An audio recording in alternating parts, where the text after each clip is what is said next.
Chapter 321, Preliminary Examination. Saul admitted there were many things in this world that could shock him. The truth behind Lady Ura's death, the inheritance of the Wizard Tower, the origin of that cursed pool of blood in the beginning. But none of them had ever made him spit out water in sheer disbelief. Cough, cough. Hayden, you actually signed up for the soul infusion experiment. Even now, Saul couldn't calm himself down. 147. No, Hayden looked up at him. Because he couldn't control his facial muscles properly, his whole expression appeared oddly innocent. My lord, back then, you told me that an apprentice who's not yet third rank by 30 is highly likely to suffer contamination and distortion. But I'm already 28. Even if you helped me with my aptitude, there's no way I could reach third rank before 30. So you risked your life and volunteered for the soul infusion experiment. Yes, my lord. It was the fastest path I could think of to reach second rank, and once I had that power, I could help you with more of your research. Saul pressed a hand to his forehead. He'd always known that for the soul infusion experiment, the soul's gender had to differ from the vessel's body. That was why, when he first saw the beautiful subject, he'd had absolutely zero stray thoughts. He might as well have been looking at a pile of corpses in the storage room. But finding out the soul belonged to someone familiar, that hit a little too close. So your earlier departure from the tower was just a cover. Yes. At this, Hayden bent down again, pressing his forehead to the floor. Other than Mentor Rum, only you know about this, my lord. Please, don't tell anyone else. Saul nodded, then quipped. You had the courage to join the experiment, but not to reveal your identity. Unexpectedly, Hayden answered with complete honesty. No, my lord. In fact, even the courage to participate wasn't mine. Oh, someone else helped you. Actually, Hayden straightened up, lifting his face so Saul could see clearly. Suddenly, a stiff smile spread across that already stiff face. Actually, it's me, my lord. I apologize for not greeting you properly until now. Saul narrowed his eyes, scrutinizing the figure before him. Though her appearance, voice, and expression hadn't changed much, her gaze had. Compared to the earlier hesitant and timid look, this one was bolder and far more resolute. Who are you? I'm also Hayden. I just appeared a bit later in academic terms. I'm Hayden's second personality. Saul immediately narrowed his eyes further and activated his meditation technique. But from what he could see, Subject 147 still looked exactly the same. No abnormalities. It seemed Hayden's soul was tightly sealed inside the vessel, waiting to be examined later for any irregularities. Would a split personality manifest visibly on the soul? Would it be two souls in one body, or a single soul with dual consciousness? Well, the person before him visibly reverted to the timid Hayden. Her stiff spine softened. I've never studied my own soul. I was afraid of causing unpredictable changes. That's fair, Saul muttered. Without the safety net of his diary, even he wouldn't dare casually mess with his soul. Besides, Saul's soul had high plasticity and adaptability. Perhaps that was the uniqueness Gorsa had mentioned. A uniqueness likely stemming from his experience of transmigration. Yet to this day, Saul had no memories of that event. No matter how hard he tried to recall, all he could see was endless darkness. Did something trigger the emergence of the second personality? Yes, when I was little, the territory my family lived in suffered a sudden surge of wraiths. Everyone died except me. That's when the second personality appeared. He's the one who helped me survive. You're sure it's a second personality, not another soul? Saul gestured for Hayden to lie down on the experiment bed. Clearly, Hayden had already prepared for Saul's examination. Without hesitation, she climbed onto the table. The experimental uniforms were specially designed, with matching openings on the back as well as the front, making it easy to inspect the special formation etched on their spines. Saul approached and undid the back of her clothing. Once in research mode, he no longer cared whether the subject was male or female. To him, they were all just test subjects. A golden rune formation was drawn across Hayden's back, a formation specifically used to bind and restrict the soul of a first-rank apprentice. Now that soul subtly took the shape of Hayden's appearance, but without prior knowledge, it'd be nearly impossible to identify. Saul's fingertip lit with a faint gray glow as he touched the formation. Hayden's body didn't react, but the face etched within the formation suddenly began to writhe. "No need to hold back," Saul said coolly. "I want to see your natural reaction." He loosened the seal a bit more. Immediately, the formation distorted even further. Hayden's skin began to bulge, as though something inside was trying to burst through, clawing its way out. Saul narrowed his eyes, fixed on the shifting skin. A twisted, translucent gray face struggled to emerge, its expression twisted with agony and madness. "You can talk to me calmly, yet your soul reacts with such intense pain. Did someone deliberately suppress emotional signals using the formation? That would explain the muted emotions, the lost microexpressions, like some celebrity with a botched facelift." Saul didn't stop. He continued pressing down on the formation. The more he did, the more tortured Hayden's soul became. But at that moment, a soft moan came from the head of the bed. Saul paused, leaning in to observe her face. The more the soul suffers, the more relaxed the vessel appears. A complete reversal. This suggests the body still rejects the soul, but the formation forcibly binds the two together. A crude method. No wonder there's been no meaningful progress in all these years. Did Mentor Rum not see this? Or is this already the method with the least side effects? Saul stopped torturing Hayden and pressed a hand against the nearly escaped soul. His hand turned slightly translucent, and with force, he shoved the soul back into the body. That concluded the preliminary examination. Saul told Hayden to rest, then walked back to his desk to document his findings. Definitely a second personality. No fundamental soul mutation, just a fractured consciousness. But I'm no psychiatrist. Unless I use soul fishing to trap Hayden's soul into a book page, which is possible. As he wrote, Saul suddenly realized Hayden's current state wasn't so different from the four consciousnesses in his own diary. He'd already gone through all the documentation on the Soul Infusion Project and found that most subjects didn't live past 3 years. And in every case, it was the soul that ended up corrupted.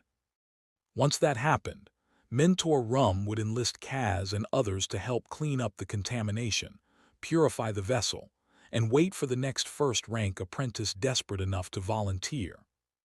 First-rank apprentices with no hope of advancement trying to shortcut their way to second rank, but still unable to escape the fate of corruption. As if despair never truly left them.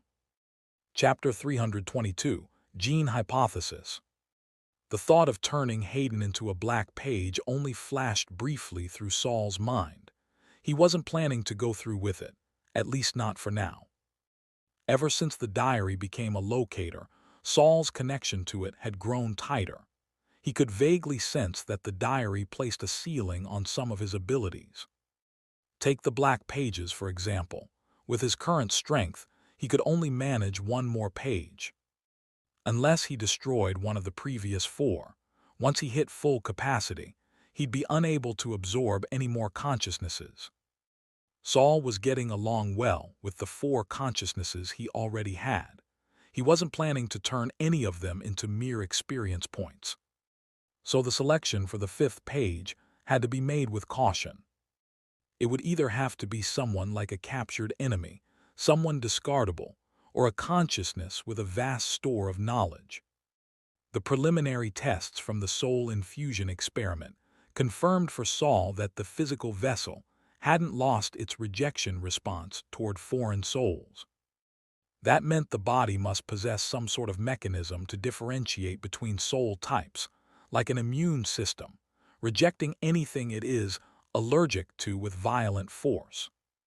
If he could find this system, shut it down or destroy it, could he then successfully fuse soul and flesh? But my case isn't the same. Saul's original body clearly hadn't been tampered with, so then, what if I made the foreign soul invisible to the immune system? Saul knew that most of what he was thinking now was built on conjecture. The first thing he needed to prove was whether such an immune system even existed in the human body. Every experiment needs a title. Let's call this one desensitization experiment. And so Saul flipped to the first inner page of his notebook and wrote down the words, desensitization. In the days that followed, Hayden accompanied Saul through several agonizing rounds of experiments. On the final day, with Hayden's consent, Saul even performed a live dissection on her. He used the Heart's Guard potion's ability to preserve life, temporarily maintaining the vitality of Hayden's vessel. Then, avoiding critical organs as much as possible, he dissected the exceptionally beautiful vessel into over 10 different parts. Each part became a sample, into which he injected a soul shard preserved within his own body. For the next hour, he observed and recorded the rejection reactions of each sample. As for Hayden, she was unconscious the entire time. But the first large-scale experiment did not yield any ideal results. Every part of Hayden's body rejected the foreign soul with equal intensity. Though Saul had mentally prepared for failure, this was, after all, a problem that had stumped true wizards and even second-rank wizards for decades. Facing the complete lack of breakthrough still left him a little dejected. Still, he quickly pulled himself together. Before the samples lost too much vitality, he reassembled Hayden's body. Then, using the black obsidian amber with its potent regenerative abilities, he restored her body to its original state, avoiding the look of a porcelain doll broken and glued back together. Once he'd sent her off for treatment, Saul returned to his lab bench to record the entire process. Blood, hair, organs, bones, all 10+ parts yielded nothing. Saul twirled his quill, frowning. Did I fail to identify the special organ, or was there a flaw in the experiment? Both were possible. Saul began methodically reflecting on the lessons of this experiment, trying to ensure the next run would be more refined. All samples reacted the same. Likely means I didn't extract the common factor from these materials. I need to think smaller, cells, maybe. Just as he lifted his pen to write, Saul froze mid-motion, his eyes widening slightly. Or genes. He stood still in a daze for a few seconds, then suddenly smacked his forehead. Extracting genes, decoding genes, editing genes. This is way above my level. But then he immediately shook his head, as if trying to shake water out of his ears. Resurrection itself is already beyond the textbook. Besides, there's no guarantee that a soul's recognition markers exist in the genes anyway. Big guesses, careful verification. One experiment isn't enough to draw conclusions. Saul glanced back slowly toward the neat rows of corpses lined up at the storeroom. I do still have some samples, though they've lost a lot of vitality which could compromise the accuracy. Still, might as well give it a try. Behind the shelves, the corpse horde began trembling collectively. A month later, a modestly luxurious single-passenger carriage rolled through the streets of a bustling small town. This town was the closest populated settlement to Gorsa Wizard Tower. It functioned as a forward base, just shy of the tower's absolute domain. Every year, countless people stopped here hoping to interact with the tower or participate in its apprentice selections. The town had grown increasingly prosperous, with many locals even having relatives connected to wizards. Winter was approaching, and the northern wind was as sharp and biting as the fallen leaves scattered across the ground. The carriage moved steadily, neither rushed nor slow. Saul occasionally cracked open the window to look outside. The town's original name had long since been forgotten. Now, because of its unique location, people simply called it Outpost Town. Saul's reason for coming this time was to find a foothold outside the Wizard Tower. This was quite common. Many third-rank apprentices, and even powerful second-rank ones, maintained bases outside the tower. Were he not such a loner, Saul's power and status would have long warranted an external base of his own. His mental realm's magic formation wasn't suitable for the second storeroom. It would disturb the corpse horde. But the other places were less ideal. The dormitories, though spacious, weren't optimal. Saul himself could float between floors with soul projection, but if others were wandering around at night, he wouldn't even notice it in his mental realm state. In the future, Saul would need to find a way to leave part of his attention outside the mental realm. But that was a long-term goal, requiring extensive training. The mental realm formation needs compression too. If I really want to turn it into a battlefield, enemies aren't going to wait for me to draw it. Pre-drawing leaves me vulnerable. Saul looked down at his gray-white hands. Maybe I could affix the formation to a piece of gear. I should add formation compression to my to-do list. Staring at his inhumanly modified hands, Saul fell into a brief daze. At that moment, the mushroom-headed coachman gradually brought the carriage to a halt. "Sir, we've arrived." Saul looked out through the window. They stopped in front of a 4-story building. Even in a bustling city, this brick-and-wood hybrid structure would be considered tall and grand. A massive sign hung from the second floor all the way down to the first, bearing the common language words, "Traveler's Refuge." Saul had been planning to visit a sort of housing agency. The mushroom coachman, clearly familiar with the place, led him here. "Looks like a combined hotel and boarding house." Saul closed the carriage window. He snapped his fingers lightly, and the sickly gray of his skin instantly shifted to a paler, healthier shade, something more in line with what ordinary people expected a wizard to look like. As soon as Saul stepped out of the carriage, 2 people approached immediately. One led the mushroom coachman to the designated parking spot. The other, wearing a cautious and respectful smile, bowed and approached Saul. "Good day, wizard sir. How may I assist you?" Chapter 323, The Haunted House. Saul didn't answer the man right away. His gaze swept across the first-floor hall and found that many people were coming and going. Some were being guided by individuals dressed in matching uniforms, while most moved about on their own. During Saul's brief observation, the man beside him, who seemed to be a hotel attendant, waited patiently in silence. The man was slightly taller than Saul, and so when he spoke, he hunched over, tucking in his neck as he bowed slightly. Saul didn't mean to ignore him on purpose. After quickly surveying the surroundings, he followed the attendant's lead into the main hall. "I'm looking for a quiet, secluded house, ideally on the outskirts, but no more than half a day's journey from Outpost Town." The first-floor hall resembled a luxurious tavern in its decor, but a wide aisle had been cleared through the center for people to pass through. A short pile black carpet lay down the middle of this aisle. When Saul stepped in, he was the only one walking on the carpet. Even the man guiding him stuck close to the edge of it, not daring to step even half a centimeter onto it. Fortunately, the hall was still bustling with activity when Saul entered. It didn't suddenly fall silent due to his presence, or else he might have felt a bit awkward.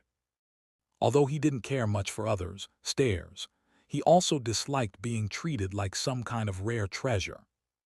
The attendant leaned slightly towards Saul, speaking in a low voice just loud enough for him to hear.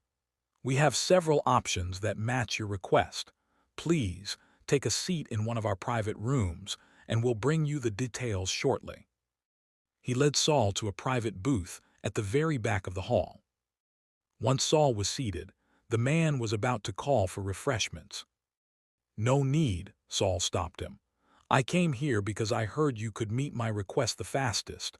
How long until I see the listings?" The smile on the attendant's face faded. He bowed and replied, "Within 3 minutes." He gave another respectful bow and quickly stepped to the doorway, passing along Saul's request to someone waiting outside. At that moment, raised voices drifted in through the half-open door. "I told you my luggage is still in that haunted house. You have to get it back for me." "I'm sorry, Mr. Sander.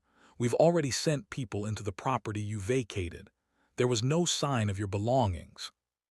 "Impossible. I was just moving in when I saw the ghost. I hadn't even unpacked yet.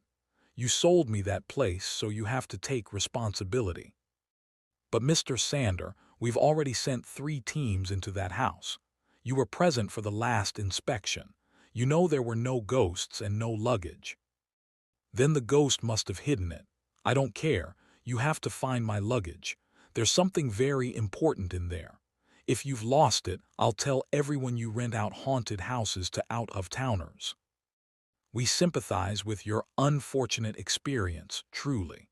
But we also can't rule out the possibility that someone took your belongings when you left the door open in a panic." "Someone else? The house you gave me is in the middle of the woods. There's a lake nearby and not a single neighbor's rooftop in sight, and you think someone stole it." At this point, another voice, tinged with irritation, cut in. "Mr. Sander, you specifically asked for a remote location no more than half a day from town, preferably near a lake for moonlit strolls. The house we gave you matched all your criteria perfectly." "But I didn't ask for a haunted house."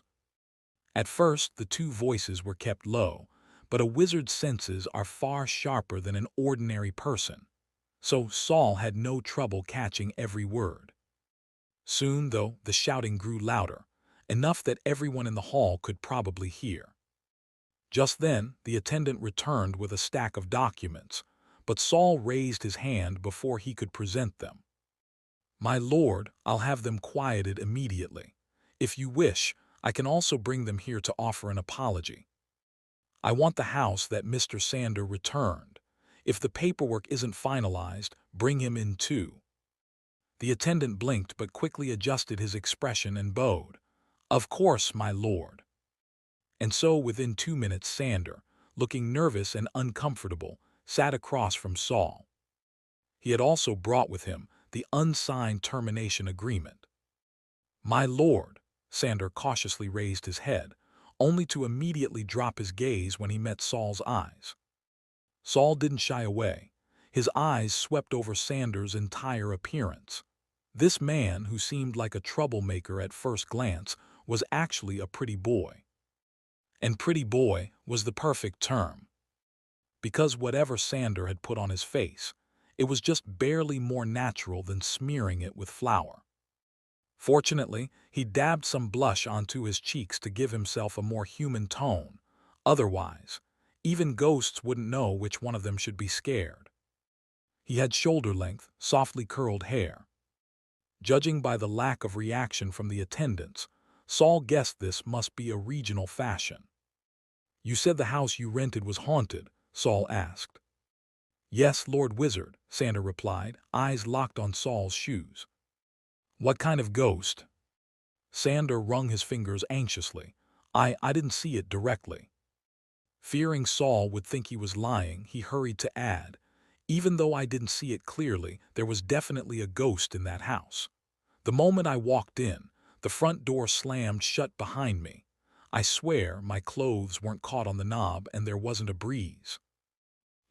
It was clear he'd been doubted many times already. He spoke quickly and added explanations along the way, afraid Saul would also take him for a liar. "And while I was going upstairs, something grabbed my pant leg. I swear I didn't trip. I saw a gray-white hand. Its nails were pitch black. It even tore a hole in my pants." He then described his experience in one of the guest rooms on the first floor. Talk of watchful eyes, strange laughter, and windows that wouldn't close no matter what. Saul noticed that One of the attendants by the door rolled his eyes. But Saul knew this man, Sander, wasn't lying. When Saul narrowed his eyes and looked closely, he saw a decayed, maggot-infested gray arm hooked around Sander's neck. From the shape of the bones and flesh, it likely belonged to a girl or a slender boy. But the arm's elbow and wrist were buried deep in Sander's curls, making it unclear whether a full body was hanging off his back. One maggot, disturbed by Sander's animated gestures, tumbled down into his collar, just as Sander raised his hand a few seconds later and casually scratched at his chest. "My lord, I swear it's all true. Please believe me." After finishing his story, Sander finally looked up, his wide, sincere eyes fixed on the powerful wizard before him, desperate to be believed. Chapter 324, The Box. Saul didn't interrupt Sander, listening quietly to the man's entire account. Once Sander finished his last word, Saul rose from his seat. "In that case, let's head over now." "Huh?" Sander was caught off guard. "My lord," the attendant hurried forward. He had originally planned to offer a word of dissuasion, but upon seeing Saul's expression, he quickly changed his tone. "Please allow us to accompany you. If you approve of the house, we can help tidy it up." "No need." Saul refused the suggestion for company. Judging from Sander's mental state and the strange aura clinging to him, this man was clearly in some trouble. The others hadn't seen it, likely because the wraith had already latched onto Sander and was ignoring everyone else. Some wraiths were quite specialized when it came to harming people. They typically wouldn't switch targets until their current victim was dead.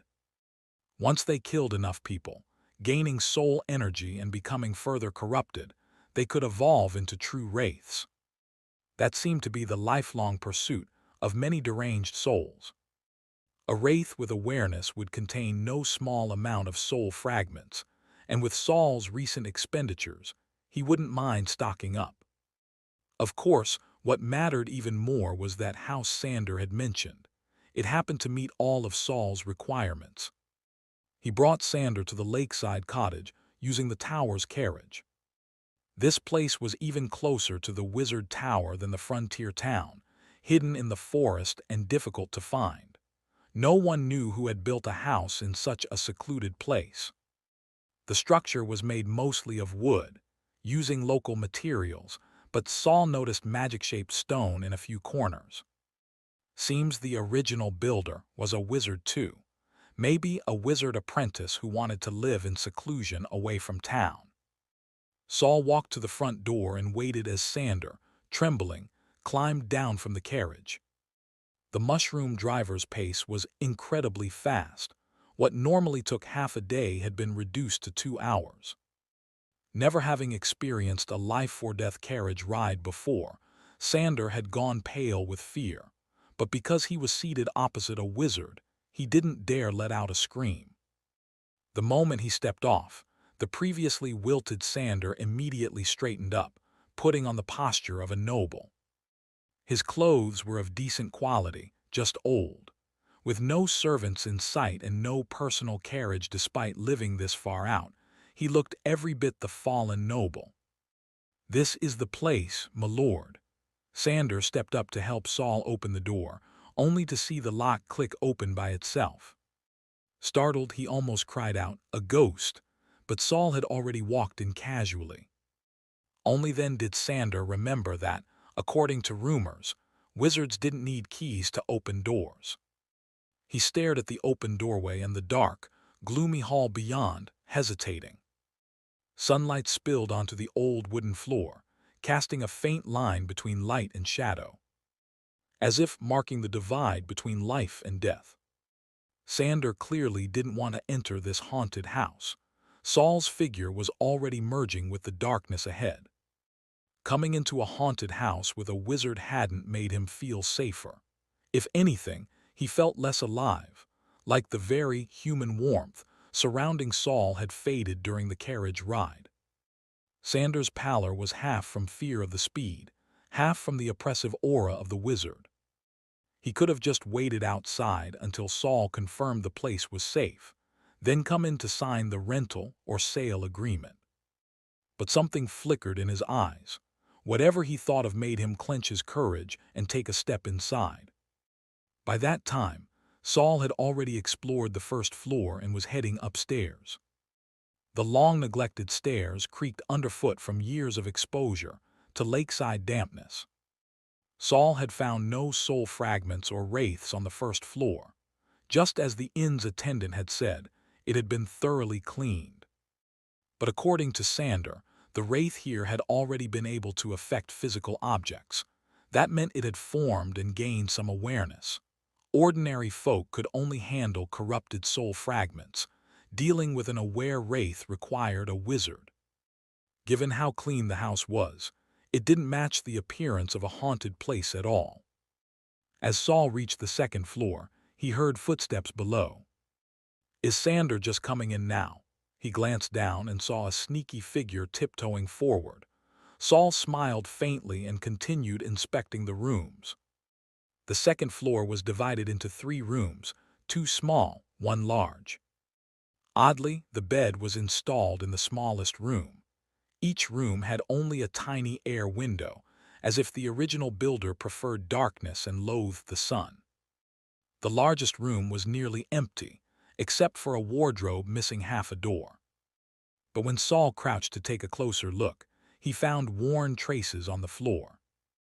There used to be many cabinets and desks here, like a mentor's laboratory. He stood up and waved his hands gently. The accumulated dust swirled and was drawn out through the air vent. With the dust gone, the outlines of old furniture became more distinct.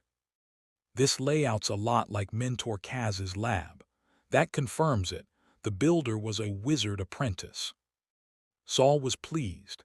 He was already planning to set up his own lab following the same layout. I wonder if the previous owner intended this as a temporary base outside the tower, like me, or if he was a student expelled from the Wizard Tower, forced to live here. Just now Saul's magic had opened the window, letting in fresh air. The humid smell of fibers mingled with distant chirps of unknown insects and birds. The place had a rustic, pastoral charm. He stepped to the window and looked outside, only to find, to his surprise, that from this angle he could see the spire of the Wizard Tower. Perfect, that confirms it, he was kicked out. Having finished the tour, Saul left the room and descended the old stairs. The sound startled Sander in the hall below, who rushed over with a forced smile. Saul noted he'd just emerged from another room, likely searching for his luggage. Despite his fear of ghosts, he'd still gone in to look. That meant the luggage held something precious. "My lord, did you see any ghosts?" Sander asked, voice trembling. "No, every room is perfectly clean," Saul replied with a shake of the head. But I really did see a ghost here, my lord. I wouldn't dare lie to you," Sander said urgently. "I know," Saul's eyes drifted to the man's neck. That gray, rotting hand was still wrapped around it. From the way it clung, it looked like the owner of the hand had once tried to strangle Sander from behind. "And maybe the ghost ran away when it saw you, my lord," Sander's gaze darted around. "Did you happen to see a large wicker box upstairs?" He gestured as he spoke. From his motions, that box must be quite big. Big enough to fit a person. Chapter 325, Asphyxiation. Saul slowly shifted his gaze, finally settling it on the center of the first-floor hall. "Is that it?" Sander turned around and froze in place. "Why, yes, that's my box, but why? I clearly just walked past there a moment ago." As he spoke, he strode over to the box, running his hands up and down it, and finally even hugged it tightly in his arms. Saul was also a bit puzzled. That box definitely wasn't there when he entered.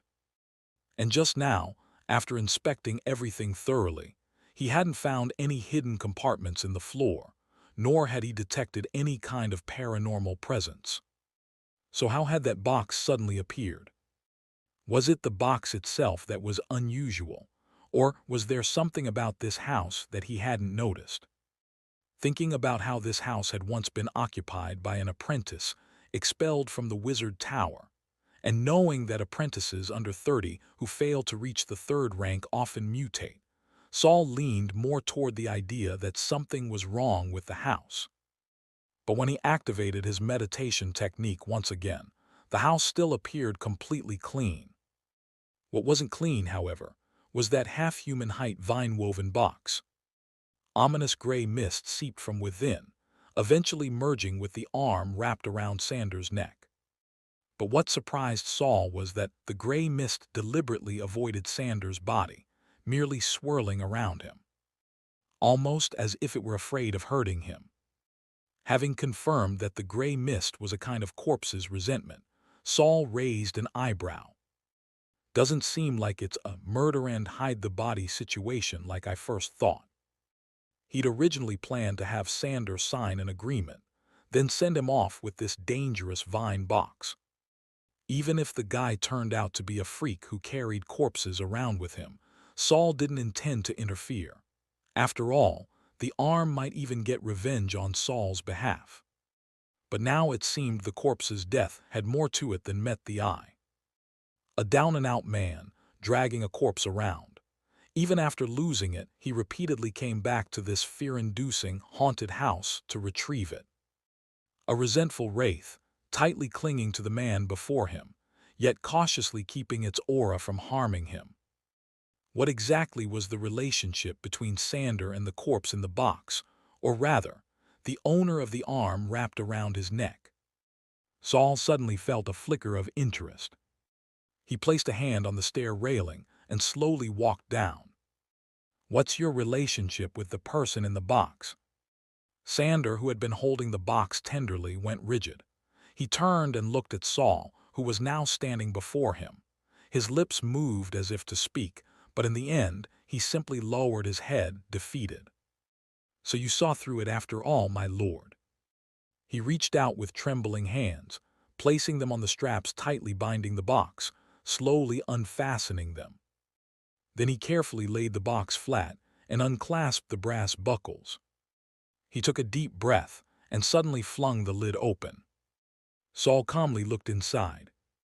As expected, it was a girl's corpse. She appeared to be around 12 or 13, curled up in the fetal position with her arms around her knees, lying on her side inside the box. Her face wasn't particularly beautiful, but if she were alive, she might have been called cute. She wore a light pink dress, now somewhat yellowed and faded, and had a tiny golden hairclip in her hair. She looked like someone who had only recently died. The only unusual thing was that there wasn't a single wound on her body, nor any sign of decomposition. Saul's eyes settled on that golden hairclip. Just like its owner, the clip looked brand new, untouched by time. Must be this enchanted item that's kept her body from decaying. Saul crouched down and studied it closely, finding that the patterns on the hairclip were indeed arcane symbols, though written in a runic script he didn't recognize. Seeing that Saul made no move to touch the corpse, Sanders' tense shoulders slowly relaxed. And then he began to recount his story with the girl. In truth, the story was simple and all too common. To stop his debt-ridden stepmother from selling his sister to some old man as a plaything, Sander, as her brother, fled with her in the night. But that old man was wealthy and influential, and even had a wizard in his employ. For some reason, he pursued Sander and his sister relentlessly, spending large sums and manpower to track them down. Young men and women traveling together attracted attention, so Sander had specially bought this big vine box for his sister to hide inside. With that clumsy method, they managed to evade several inspections. Everything had gone smoothly, until the day they took a boat across the bay, arriving at the estuary of the eastern continent known as Bluewater Bay. As he was getting off the boat, he'd heard a thump from inside the box, but since his sister had stowed away without a ticket, He didn't dare open it in front of the sailors, who were chatting and laughing nearby. He simply tapped the box to quiet her. And the box had quickly gone quiet. Sander had assumed that the sound was just her shifting position to get comfortable. But when he hurriedly disembarked and found a secluded spot to open the box, he found his sister curled up inside, motionless, without heartbeat or breath, her body already stiff. Even though many years had passed, a single tear still rolled down Sander's cheek as he spoke. It fell silently from the corner of his eye, trailing across his time-worn skin and landing on the open collar of his faded yellow shirt. He wiped it away with practiced ease, then dried his hand on his pants before carefully closing the box again. He straightened his sister's dress and hair before shutting the lid, making sure nothing got caught. "Forgive me for the unsightliness, my lord.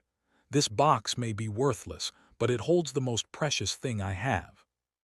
He even managed a faint smile toward Saul. Though he was doing his best to stay composed, Saul could still sense the immense grief that had been buried in him for so long.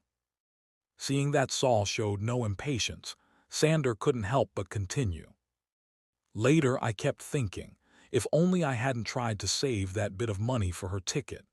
If I just opened the box then and there, would she still be alive? I always thought the vine box was breathable enough, but maybe it was a little hot that day. There were too many people packed around me. Maybe she felt uncomfortable and wanted to adjust her posture, but remembered my warning and held still anyway." Saul looked at the box, once again tightly wrapped. "Then why do you still keep her in the box?" "Mido likes it. Oh, Mido is my sister. Her name is Miska, but my mother and I always called her that. She doesn't want to leave the box. Whenever I try to take her out, she cries." "She cries?" "Yes, my lord, I swear I'm not lying." Saul rested his chin in his hand. "Then pick her up for me, I want to see." This, Sander clearly hesitated, but after a moment of internal struggle, he still opened the box. He feared that if he didn't do it, this wizard would do it himself. Just as Sander had said, when he gently raised his sister's head, a single tear seeped from the girl's tightly shut eyes. And as he lifted her shoulders, those tears fell like broken beads, rolling one after another. "My lord," Sander looked pleadingly at Saul, clearly unable to bear raising her any higher. "All right, I saw it. Put her back," Saul said, no longer pushing him. But just as Sander laid her down again, Saul added, "Your sister did not die of asphyxiation. She was killed by a wraith." Chapter 326, Soul Tied. "What?" Hearing Saul's words, Sander froze in place. It took 3 breaths before he could react, and even then he repeated the question in disbelief. "Do you remember anything unusual that happened before getting off the ship?" Sander's eyes kept twitching. The long-buried truth was finally surfacing, and he was close to losing control of his emotions. "Calm down. Don't you want to know what really caused Midor's death?" Sander sniffled hard and spoke in a trembling voice. "I remember now, I remember. Before the ship docked, there was a soul tide at Bluewater Bay. So we waited on the sea for a night and only disembarked at dawn." "Soul tide, what's that?" Saul had never heard of the term. "It's said that many years ago, a brutal war broke out on the western continent, involving numerous nations. An entire empire nearly fell. At the time, 2 armies clashed at Bluewater Bay. No one expected that during a full-scale night battle, the sea suddenly surged and swallowed all the soldiers. Only a few commanding officers at the rear managed to escape. Ever since then, many people have mysteriously been swept away by the waves at Bluewater Bay every year. It wasn't until the war ended, and a wizard came to resolve it, that the mass deaths finally stopped. But occasionally, you'd still see large numbers of shadowy figures come ashore with the rising tide and retreat with the ebb. The locals call this phenomenon the soul tide. Whenever a soul tide appears, someone disappears. So the captain told us to anchor offshore for the night and wait until morning to dock. Could it have been that night? Did Midor act strange that night? No, we were both exhausted from the journey. After she lay down to sleep, I dozed off in a chair beside her. Oh, right. Sanders seemed to recall something. He suddenly turned and stared at Saul. In the middle of the night, I heard my sister calling me, but when I woke up, she told me to go back to sleep, that everything was fine. I thought she was just playing around. I was too tired, so I went back to sleep. If I'm not mistaken, Saul softened his voice, she was already dead before getting off the ship. That's impossible. I spoke to her before we disembarked, Sander protested, waving his arms.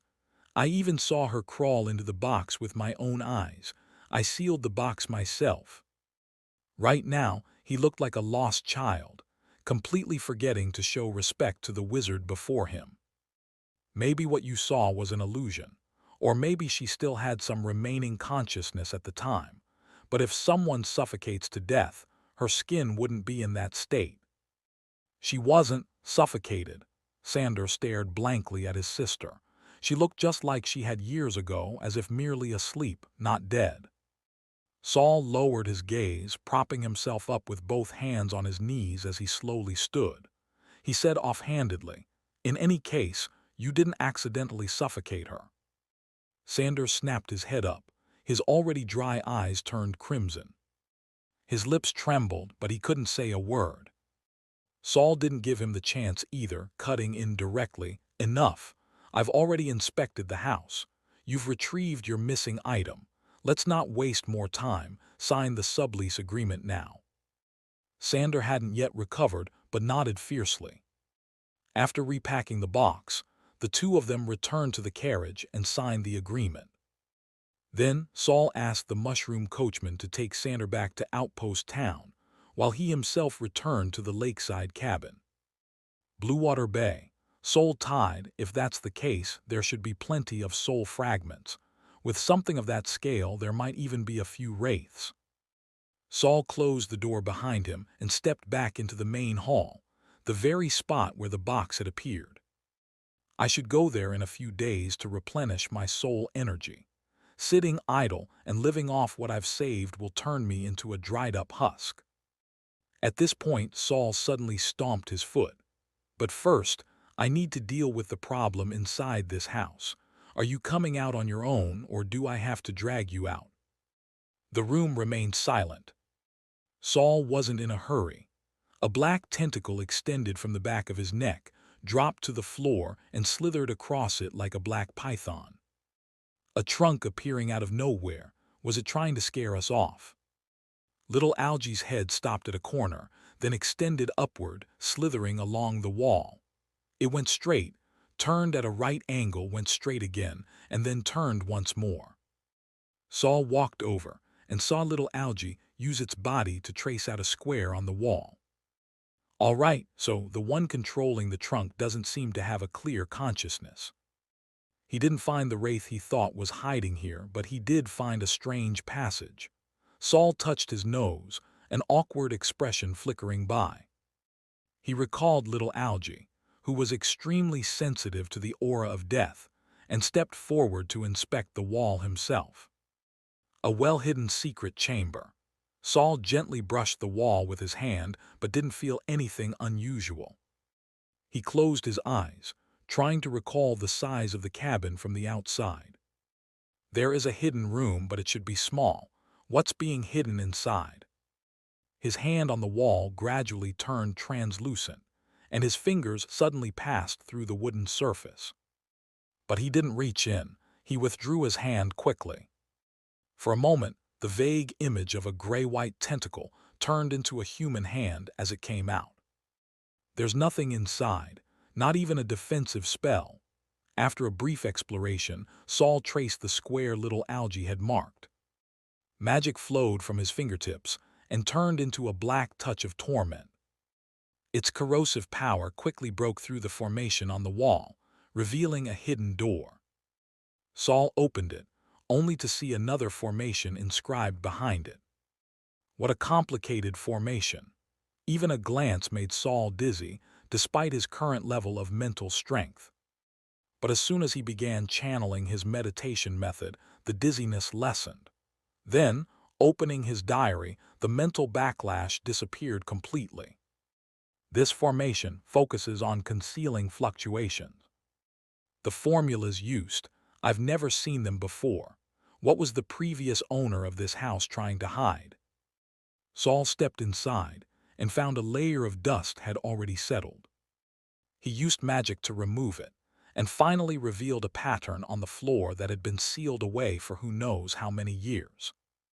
Another formation, using a formation to hide another formation. Saul didn't move closer right away. He inspected the sides of the room, and only after confirming there were no other formations did he cautiously approach the center. Using forest to hide a cabin, haunting illusions to hide a secret chamber, and the secret chamber to hide a formation, I want to see just how valuable the thing being hidden is. Saul examined the formation carefully, and his brows gradually furrowed. Why does this formation look familiar? A light suddenly clicked on in his mind, and his confused expression turned into one of shock. To confirm his memory, Saul quickly pulled out one of his notebooks. It wasn't a particularly important one, just a collection of rare magic knowledge. He flipped to the first few pages and stopped on a diagram of a formation formula. It was the soul extraction formation he had once obtained from a wandering wizard in Grind Sale Town. And this haunted house's formation was clearly an upgraded version of that. Chapter 327, The Upgraded Formation. Dusk Mountain Forest, Lakeside Cabin. At this moment, Saul had already closed the door to the secret chamber and reactivated the concealment formation on it. Now he was sitting on the only wooden bed on the second floor of the cabin, carefully examining the copied magic formation he had just transcribed. To his left lay the notebook that contained the original soul extraction formation. Why would there be such a formation here? Saul was certain this new soul extraction formation had been expertly improved. It could now extract souls not only from ordinary people to create vengeful spirit, but even from wizard apprentices. If a vengeful spirit were created using this formation with suitable materials, it might even be possible to stably produce true wraiths. My initial guess was wrong. I thought some disheartened, banished apprentice had clung to life around the wizard tower. But now it seems clear. This place is a base for someone, perhaps even a faction. Tusk. Saul stood up. He heard movement outside and immediately went downstairs. As soon as he opened the door, he saw the mushroom coachman had returned, holding a scroll in his hands.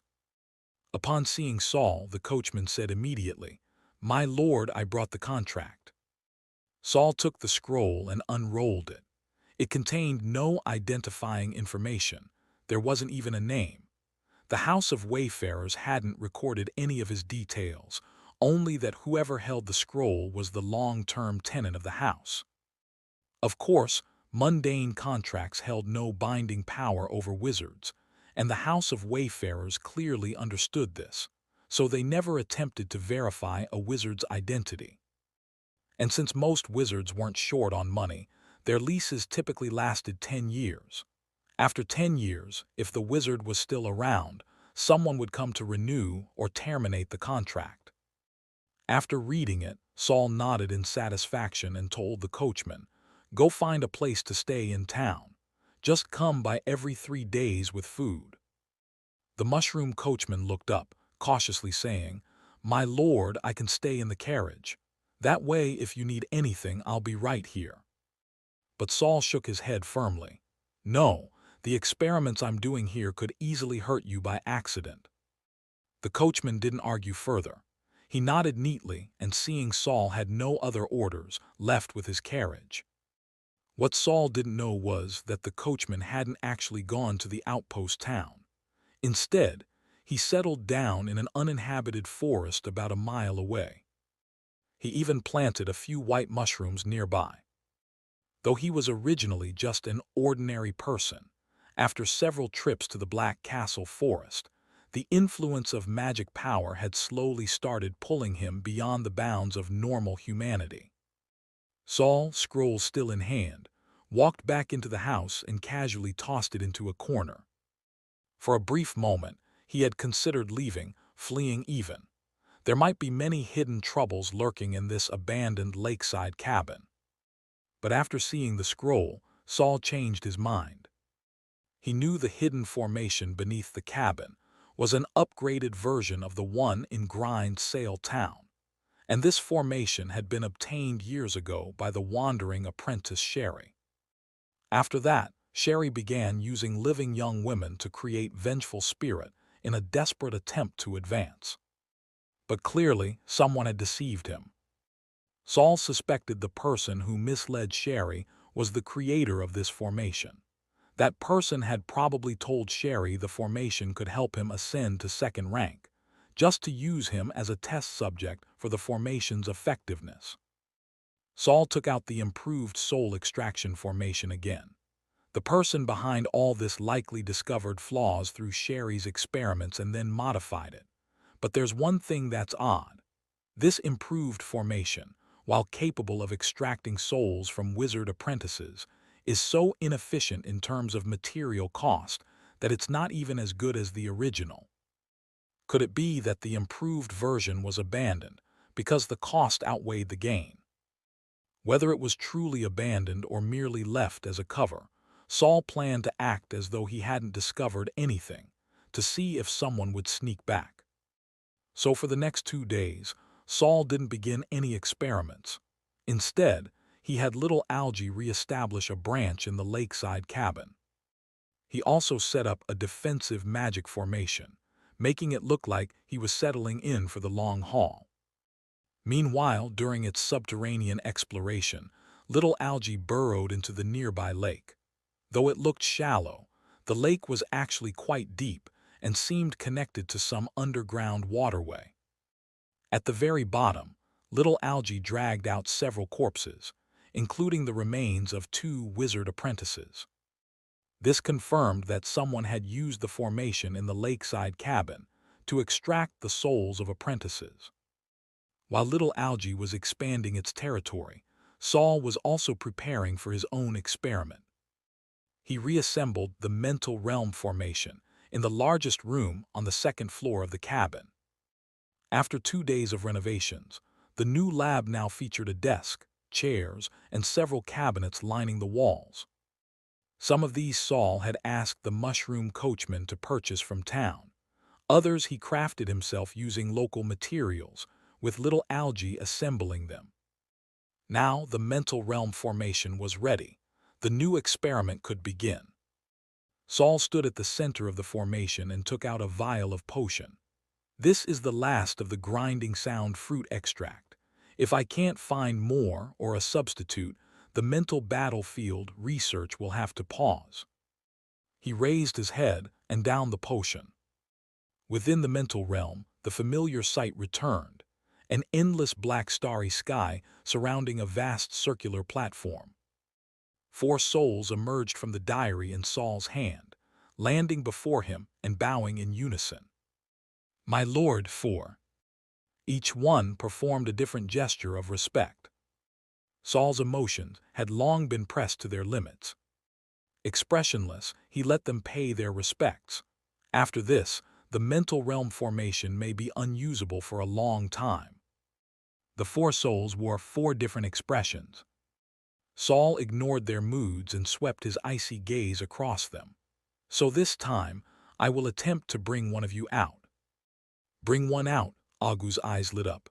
"Master, do you already have a plan?" Saul turned to fix his gaze on Agu. "No, just an immature idea. And since this is the last of the potion, whoever I bring out this time must be prepared to never return, and the rest of you won't be able to access the platform for a long while." Silence fell over the platform. Whatever restless thoughts had stirred were now stilled. Just as Saul was considering whom to bring out, one person stepped forward voluntarily. Herman took a step forward. "Master, if this is a trial run, I recommend you take me. That way, should anything go wrong, your loss will be minimized. Everyone looked at him in surprise. Herman was a little nervous. He understood that by stepping forward now, he was volunteering to be the test subject for a brand new experiment. The risk was incredibly high. But he had no other choice. Though Saul had never said it outright, Herman knew he had survived purely by chance. Saul kept them mainly as knowledge repositories. Maybe he had plans for them later, but for now, Herman was clearly the least useful. Agu had once been the librarian of the Wizard Tower, a title that meant access to an immense amount of knowledge. Morden had even been a second-rank wizard a century ago. Even though his power had drastically diminished, the knowledge of a second-rank wizard was still unimaginable. As for the previously insignificant N, after merging with the Wraith's consciousness, she was gradually awakening, and Saul clearly intended to keep extracting secrets from her. But Herman, he hadn't specialized in dark elements and was only a third-rank apprentice. Even the one secret he knew about the land drifters had already been completely divulged. His only remaining value was contributing to the construction of the mental battlefield. Yes, the experiment was dangerous, but danger held the seed of opportunity. If he could seize this chance. Meeting Saul's gaze, Herman declared, "Master, I will carry out your will to the fullest. Even if my soul is spent, I will not take a single step back." Chapter 328, Pig. Saul's calm face slowly blossomed into a smile. He expressed his satisfaction. "Good, then let's leave it to you." Saul's plan was to use his tentacle that could transform into a soul form to once again absorb Herman's soul, then bring it back to the Wizard Tower, simulate Lady Yura's state, and test for all the potential problems that might arise during the fusion of soul, body, and vessel. Although Saul could now access previous experimental data, reading was never as thorough as doing it himself. It would also help him take advantage of his soul talent to discover details that former experimenters had overlooked. This was also why Gorsa had worked so hard to cultivate him and urged him to join the research team as soon as possible. With the joint efforts of the other three Soul, Saul successfully absorbed Herman's soul into his own soul body. During this time, the other three also offered many suggestions and explained to Saul various fields of knowledge he had never encountered before. Obviously, the remaining three souls had also quickly realized the reason Herman had volunteered.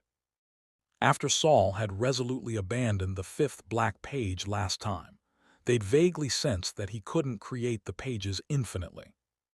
Combined with the fact that keeping them conscious required Saul to continuously inject soul energy, they could deduce that if a more valuable soul appeared in the future, one that needed preserving even more or one closer to Saul, then they might be abandoned. 10 minutes later, Saul opened his eyes again. He lowered his head and looked at his left hand. His left hand was now coated with a layer of flowing mercury. Within it, Herman's soul was temporarily sealed. "I can preserve it in my hand for about 3 days. I need to hurry back to the Wizard Tower to find a suitable vessel for Herman and begin the experiment." Today happened to be the day the carriage came to deliver supplies. Since Saul's experiment had gone smoothly, he could ask the driver to take him back first. At the lakeside cabin, he activated the protective formation and asked Little Algie to plant an avatar here. If someone visited the cabin while Saul was gone, he would sense something amiss upon his return. As night fell, Saul stepped down from the carriage, only to spot Lokai waiting there at a glance. He had already learned from Byron that Lokai had once teamed up with Jiro to intercept the carriage he and the others had been on, though he himself hadn't been present at the time. But that day, as soon as Saul returned to the second storage room, he discovered that among the corpses Nick had sent in a few days earlier, one bore a hidden command for the soul-devouring flower mark. Whether or not Lakai and Jiro had successfully blocked the carriage that day didn't matter. Land drifters, informants were already capable of influencing the soul-devouring flower mark. Saul jumped down from the carriage, told the mushroom driver to head back, and then walked straight toward Lakai. What a coincidence, President Lakai. Lakai stared at Saul, and his expressionless face suddenly bloomed into a dazzling smile. He, congratulations, Saul. You're the fastest person I've ever seen to reach third-rank apprentice. As expected of the Tower Master's personal student, I suppose I'll have to start calling you Senior Saul from now on.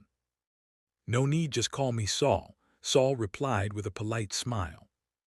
Lakai, the president of the Mutual Aid Association, seemed to be 27 or 28 this year, but he never showed the urgency typical of older second-rank apprentices. He spent his days either organizing networking events or giving lectures to first-rank apprentices, as if he had no intention of ever advancing to third rank. Are you heading out? No, I waited here especially for your return, Lakai said with a grin. I had several first-rank apprentices stationed here, and at the other entrance, watching every day to see when you'd come back. Is something the matter? Saul's thoughts raced. Was this fallout from his last return to the tower, or was it about the formation at the lakeside cabin? What could be the matter? After the last exchange meeting, a lot of people wanted to invite you again, that's all. Sorry, I've just taken on a task from my master, and things are a bit hectic. I'll attend when I have time. Lakai's grinning expression dimmed slightly. He naturally understood who Saul's master was. What a shame. So many people were hopping to trade with you, but of course, the Tower Master's business takes priority. A smile crept back onto his face. I'll notify you every time there's a gathering. I hope one day you'll show up again. Smiling, Lakai stepped back into the shadows, clearing the path into the wizard tower. Brushing past the maliciously grinning Lakai, Saul hurried back to the second storage room. He sent a message to Hayden, telling her to resume her participation in the afternoon experiment starting tomorrow. Then Saul went straight to a corpse. If there's any vessel most suited to Herman's soul, it has to be this one. In front of him stood Herman, now unrecognizable after being altered by the embalmer. Saul removed the mercury seal from his left hand, which still maintained the form of an octopus tentacle. Suspended in the center of the semi-transparent appendage was a black shadow. Even though a corpse doesn't have vital points anymore, the location for storing a soul still needs to be considered. Saul recalled the history he'd glimpsed while staying inside Little Algae. In the underground lab, Gorsa stood behind the ever-chattering Lady Yura and sliced open her skull with one swift motion. In the final moments of that vision, Saul remembered Gorsa, taking off the upper half of Lady Yura's skull. Master placed Lady Yura's soul into the skull of a vessel, but Herman's situation is a bit different. He's now purely a soul, relying on my injected soul energy to maintain a stable form. If a soul consists of an original soul and foreign soul energy, would the body reject it?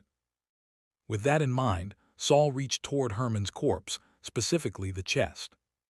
He didn't choose the head because clearly Gorsa's experiment had failed. Besides, Saul believed the skull was an important but dangerous location. This was his first experiment, so he wanted to play it safe. Let's see whether Herman's body would reject his own soul. Carefully, Saul brought the black glow representing Herman closer. His arms slowly morphed during the motion, changing from a tentacle into a massive syringe. As I thought, altering the shape helps me direct my mental energy. It's a form of psychological suggestion. The syringe's needle pierced into the corpse's chest and began its slow injection. At the same time, Saul extended a strand of mental power to wrap around Herman's soul, monitoring its state at all times. The black soul seemed to sense the shift in position and started to tremble. The closer it got to the corpse, the more violently it shook. Is the soul instinctively afraid? A soul fearing its own body? No, this vessel is conceptually distinct from his original body. Perhaps I should be ready to abort the experiment at any moment. Retrieving a soul requires constructing a mental realm, but sending one back was easy. Just let the diary reabsorb it. That could also help purify any contamination it had picked up while outside. Although Saul had noticed Herman's abnormal response, he didn't terminate the experiment right away. Still, his mind was alert. If possible, he didn't want Herman's soul to fail so quickly. The syringe had nearly finished its work. The black soul gradually disappeared into Herman's body. The strand of mental energy Saul had released continued feeding him stable feedback. The next second, Saul suddenly found the soul his mental thread had been wrapped around was gone. What the? Just as his brow furrowed, Herman's body opened its eyes. None of the corpses in the storage room had eyes. Those had been stored in a special area of the wizard tower. So when Herman's corpse opened its eyes, what Saul saw was a pair of hollows. But when the head dipped and the void stared into Saul's gaze, he felt as though something was watching him from the darkness beyond. Herman. Pig. Saul's face turned black. Straighten your damn tongue before you speak. Chapter 329. Seeing through without saying it aloud. Yes, Master. Herman forced his mouth open with great effort. You can't even speak properly. Saul took 2 steps back and looked at the corpse that had started moving again. What do you feel like right now? It's like my limbs are numb. Saul thought for a moment, like you've been hit by a spell. Herman gave a slow nod. Saul grabbed Herman by the collar and carried him toward the lab table. If you can't even bend your tongue and your movements are sluggish, then I'll take the lead for now. You need to keep working on controlling your body better. He propped Herman upright on one side of the table, like a plastic mannequin on display. I've gone through the experiment logs on soul infusion. None of the containers in those records had control issues like yours. I need to look into what's going wrong here. If you notice anything, good or bad, you need to tell me right away. Yes, Master. Saul rubbed his forehead. Well, this is just one of my trial runs. It's normal for it to fall short compared to Mentor Rum's years of research. No headaches. No headaches. The next day, when Hayden showed up at Saul's second storage room, dragging her battered body, the first thing she saw was the tall man standing behind him. Master, who's he? Hayden immediately tensed up. She didn't know who this person was, or whether Saul had told him about her situation. After a night of intense adaptation, Herman could already walk on his own, without Saul having to drag him around. His tongue, however, was still not cooperating. His face covered in black cloth, Herman turned his head toward Hayden. Her way of addressing Saul made his vision go black for a moment. Master, he repeated as well. Clear and unambiguous. Saul glanced sideways at Herman and silently accepted the form of address. Then he waved Hayden inside and casually said, "He's in a similar situation as you. You can call him Hurl." Calling him Herman directly wasn't appropriate, so Saul swiftly cut off one syllable. Hurl, though Hayden's face remained impassive, the wariness in her eyes softened when she looked at Herman. She even leaned in, a gesture that could be called friendly. So we're in the same boat. Are you newly transferred into this vessel? Your movements still seem a bit off. Herman lowered his head and stared at Hayden's beautiful face, immediately realizing that this was Saul's assistant in his wizard experiments. He hadn't expected the assistant to be this pretty. Yes, Herman slowed his pace, trying to avoid walking side by side with her. To his surprise, Hayden slowed down as well, seemingly trying to accommodate the less agile Hurl. She even seemed unusually friendly. When did you enter the vessel? Herman glanced at Saul walking ahead. It seemed the master didn't mind them talking, so he responded as naturally as he could. Yesterday. What? Hayden was taken aback.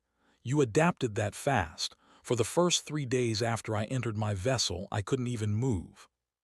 Upon hearing this, Saul immediately stopped and turned to Hayden. You couldn't move at all for the first 3 days. He'd focused more on post-transfer responses of soul bodies and had overlooked the initial stage after entering the vessel. And in the experiment notes, that stage was often glossed over as well. Hayden nodded. Saul turned to Herman again, thinking, so the soul originally belonging to a body really is different. The compatibility is much higher.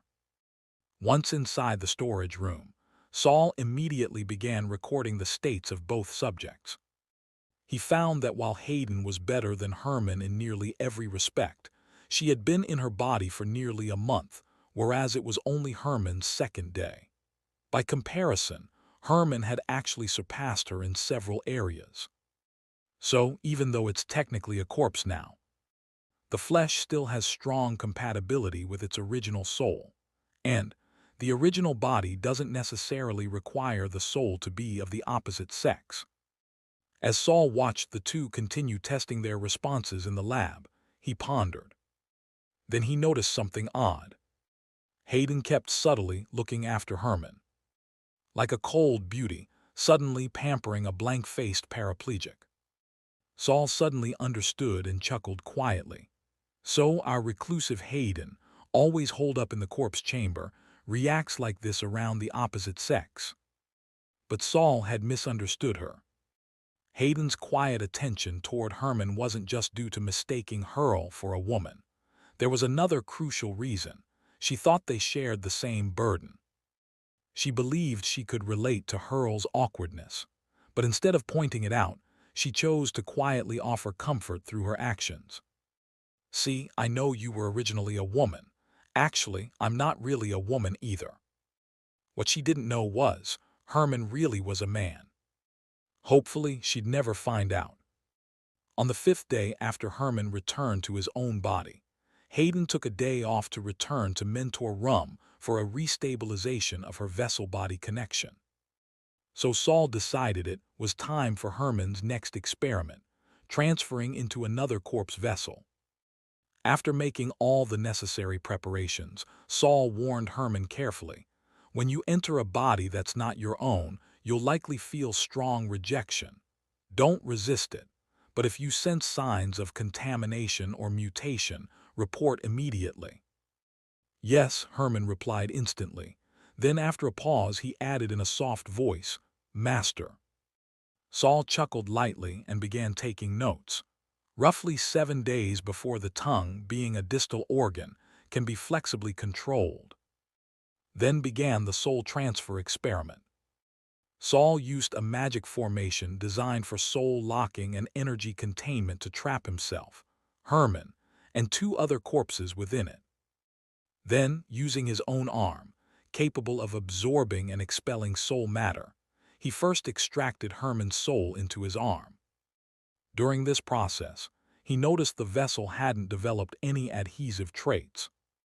Is it only me who experiences a powerful suction force when entering other containers? Corpses seem to have no desire to retain their original soul. Why, then, do they prevent my soul from leaving them? Researching his own soul would have to be put on the agenda soon, but Saul feared his soul's special properties came entirely from his transmigration or the diary's influence. Compared to that, researching resurrection seemed almost simple. Herman's soul was successfully extracted, but it failed to enter the first male corpse. The rejection was intense, almost magnetic. The closer he got, the stronger the repulsion. Saul could have forced it, but under the pressure of both forces, Herman's soul showed signs of disintegration. Saul immediately stopped. Luckily, I've got a backup corpse. Saul turned to the nearby female body. Let's try this one. He gently guided Herman's spirit into the female corpse. This time, the repulsion was much weaker, still present, but nothing like what Saul himself faced. Thanks to the lesser pushback, Herman barely withstood the pressure and fully entered the female corpse. "This situation is much closer to a standard soul infusion," Saul muttered.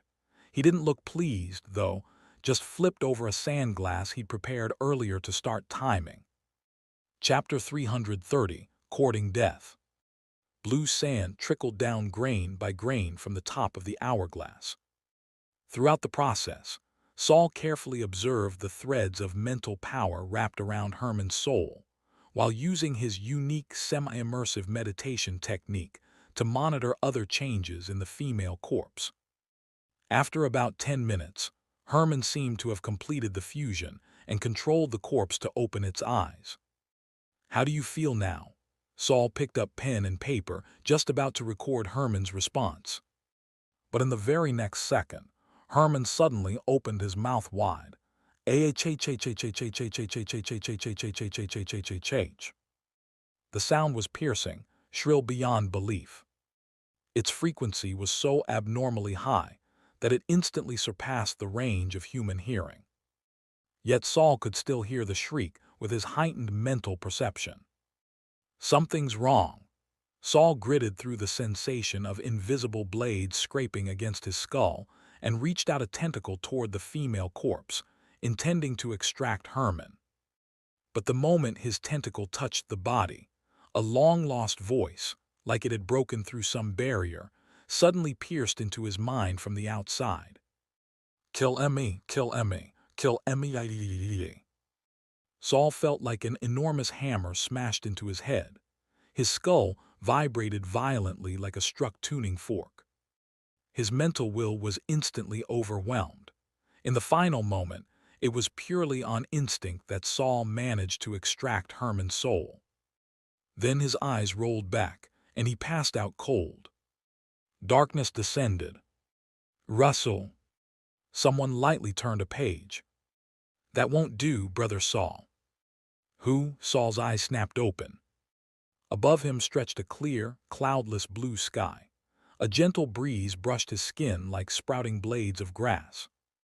A little girl's face appeared overhead, her soft strands of hair brushing across Saul's forehead. Her eyebrows curved gently, and her silver irises sparkled like a starry sky. "Penny." The girl smiled. Suddenly her face leaned in close, silver eyes nearly touching Saul. At this distance, he shouldn't have been able to see anything clearly. Yet this time, he saw everything vividly. Within her silver irises were countless tiny eyes, each of them a perfect hexagon densely arranged. These hexagonal eyes formed a large circular pupil, sometimes bright, sometimes dim, as if stars twinkled within. Through her silver eyes, Saul saw himself. Each of his figures reflected in each hexagonal eye, thousands upon thousands of him. And every Saul was doing something different. Some were studying, some dissecting corpses, some meditating. "These are things I've done before." Penny's a nightmare butterfly. Could she still be alive? Is what I'm seeing my own history? Saul thought vaguely, a strange curiosity rising about his own past. It was odd. Back when he had the power to observe history, he never once thought of using it on himself. Yet compared to the diary or the little algae, wasn't he the one closest and most familiar to himself? Only now, facing those silver eyes again and recalling the nightmare butterfly's ability to peer through time, did he suddenly realize he could observe himself. He just never thought to do it. Now he finally had the chance to follow these countless eyes back through his past, to uncover the mystery of his transmigration, the truth behind his death and resurrection, and the reason for his soul's unique singularity. A flicker of unease stirred in his heart, a whisper of dread, but those feelings were quickly smothered by the gleaming starlight in her gaze, leaving only burning curiosity and frantic anticipation. Let me see what happened between my death and rebirth. Let me see, I'm so close. The tension, the thrill of imminent revelation stretched his mouth into a wide grin. And then it was as if he really did see something. Light and darkness coexisted. Blinding brilliance veiled unfathomable shadow.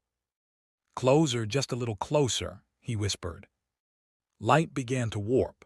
Darkness followed close behind. The two swirled together like ice cream, exuding a seductive sweetness. Rustle, rustle.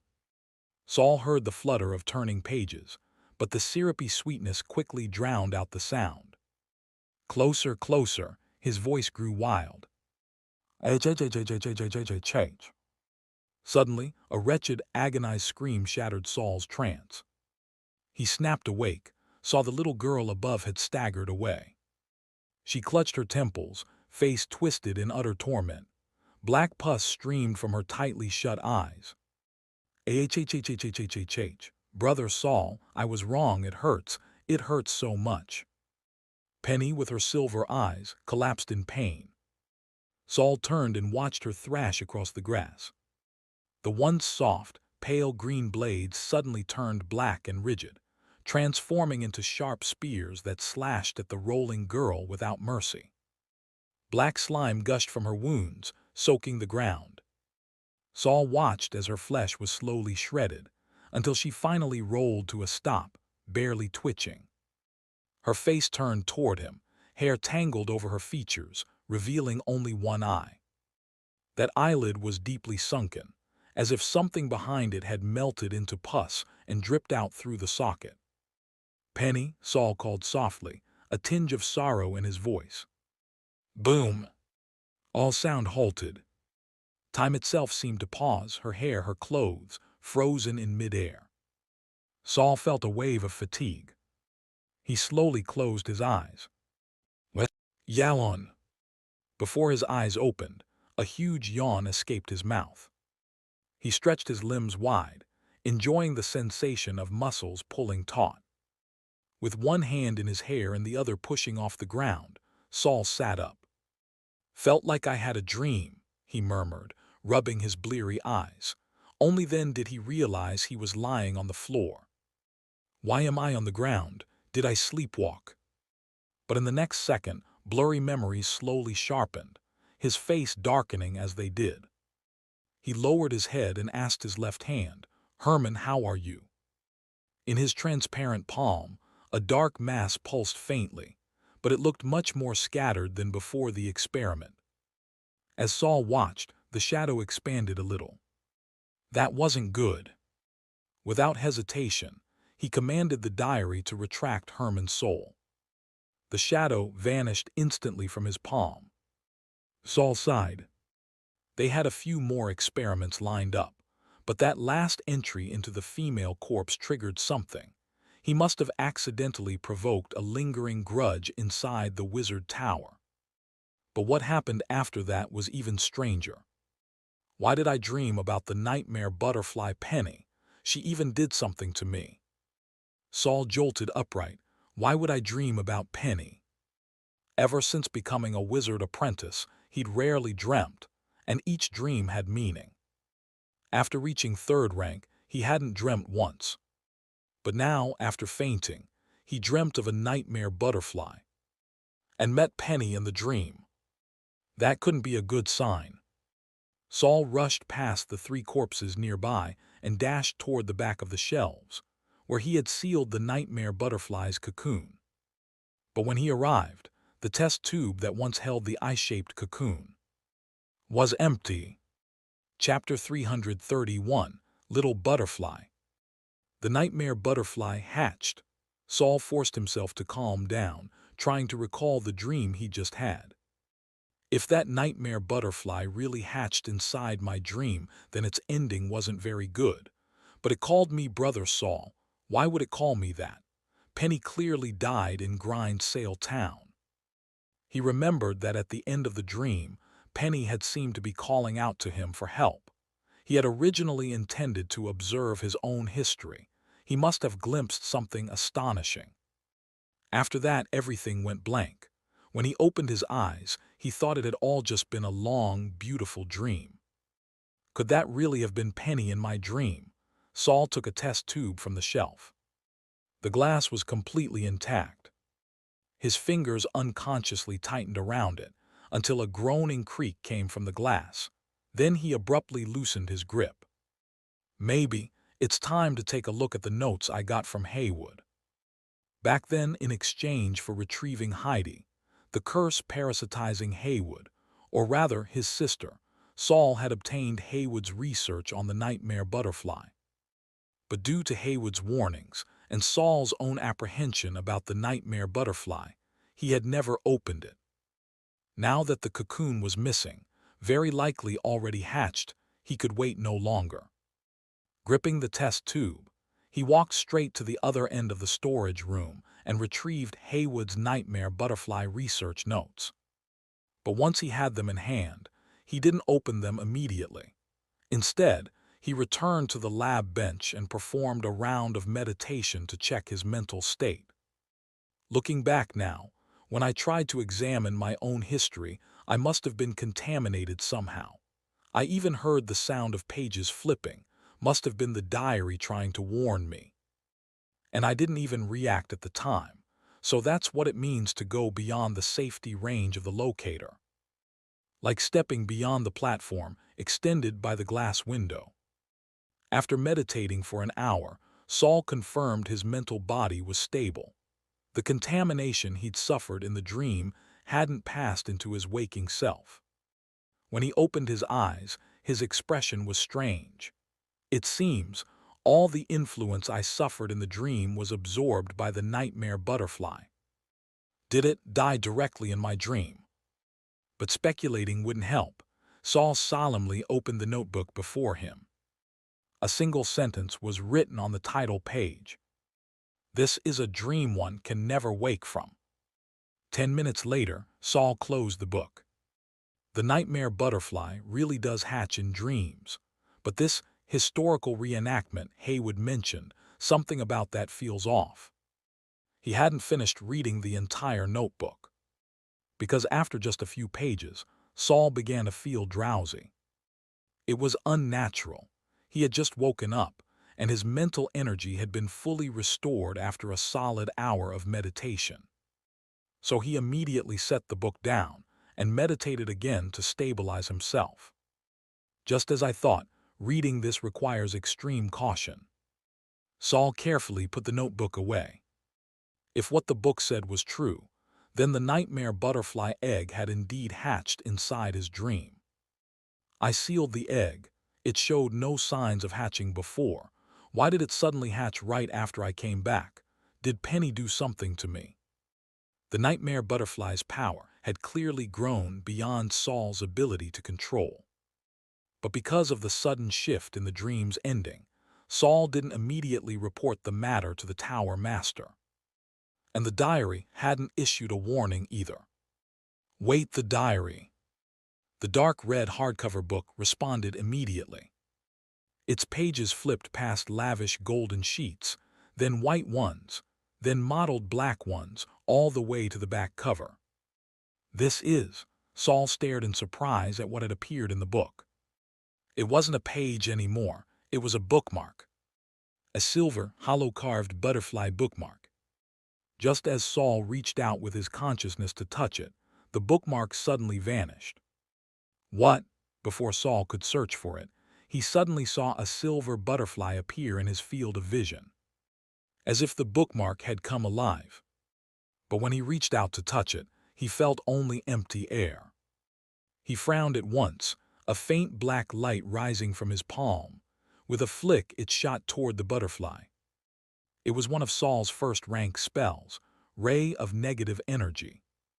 But the ray passed right through the butterfly and dissipated halfway, lest it hit anything else. The silver butterfly remained in Saul's field of view, even circling his head twice. Little Algie. Saul summoned his pet. The creature appeared at once. And the moment it did, it too saw the butterfly. Perhaps it had never seen anything quite like it, a silver, metallic, hollow-carved butterfly, because it immediately pounced. The butterfly sprang upward and landed atop little Algie's head. Little Algie twisted its neck around, trying to look, but no matter how it turned, It couldn't see the butterfly on its own head. Panicking, little Algae stuck out its black tongue and licked its own forehead. But its tongue also passed right through, brushing only air. Visible but untouchable, like a 3D projection, or something that exists only on the retina. A thought occurred to Saul, and he cast another first-rank spell, Lightless Radiance. This spell produced a special darkness that could not be seen through, though one's vision within it remained unaffected. But even when the butterfly was enveloped by the lightless radiance, Saul could still see it clearly. "It's not a light-based image," Saul murmured, recalling how the butterfly had hidden in his left eye before breaking out of the cocoon. He slowly closed his left eye. The butterfly vanished. In front of him, little Algae was still twisting about wildly. Does it only exist in my left eye's vision? But then why could little Algae see it? Just then, little Algae suddenly froze, turning its head toward Saul's left shoulder. At the same moment, Saul felt a slight chill there, like something had appeared. He opened his left eye again, and sure enough, the silver butterfly had landed on his left shoulder. He reached out again, gently trying to stroke its wings but still couldn't touch it. Right, little Algae doesn't see with eyes. It can't. It senses death, but the nightmare butterfly isn't a spirit of the dead. Don't stick your tongue out at me. Just because you can't touch me doesn't mean it's not uncomfortable. A young girl's voice rang out from the nightmare butterfly, scolding little Algae as it crept closer. Saul wasn't surprised that the butterfly could speak. "Penny." The butterfly lifted slightly and came to rest again. "Brother Saul." The voice was somewhat like Penny, but younger, like a 4 or 5-year-old child. "Brother Saul." It called again. "You're not Penny, who are you really?" Saul's face grew cold. "I know you have awareness. If you won't speak, I'll seal you away forever." Now that it had become a bookmark in the diary, Saul had control. He believed that no living thing, no matter its form, would want to remain a bookmark forever. "Brother Saul." Still, the butterfly only said that one thing. "Little Algae, lick her." "I was wrong, I was wrong, I was wrong." The butterfly shrieked and nimbly dodged. Then it fluttered slowly, hovering beside Saul's left ear. "Brother Saul, I'm not Penny. I was supposed to be, but now I'm not. I lost part of my history inside you." Chapter 332, Useless.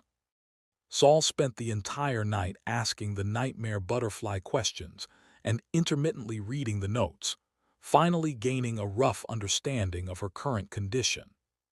According to Haywood's notes, the eggs laid by nightmare butterflies were not their offspring, but rather new bodies for themselves.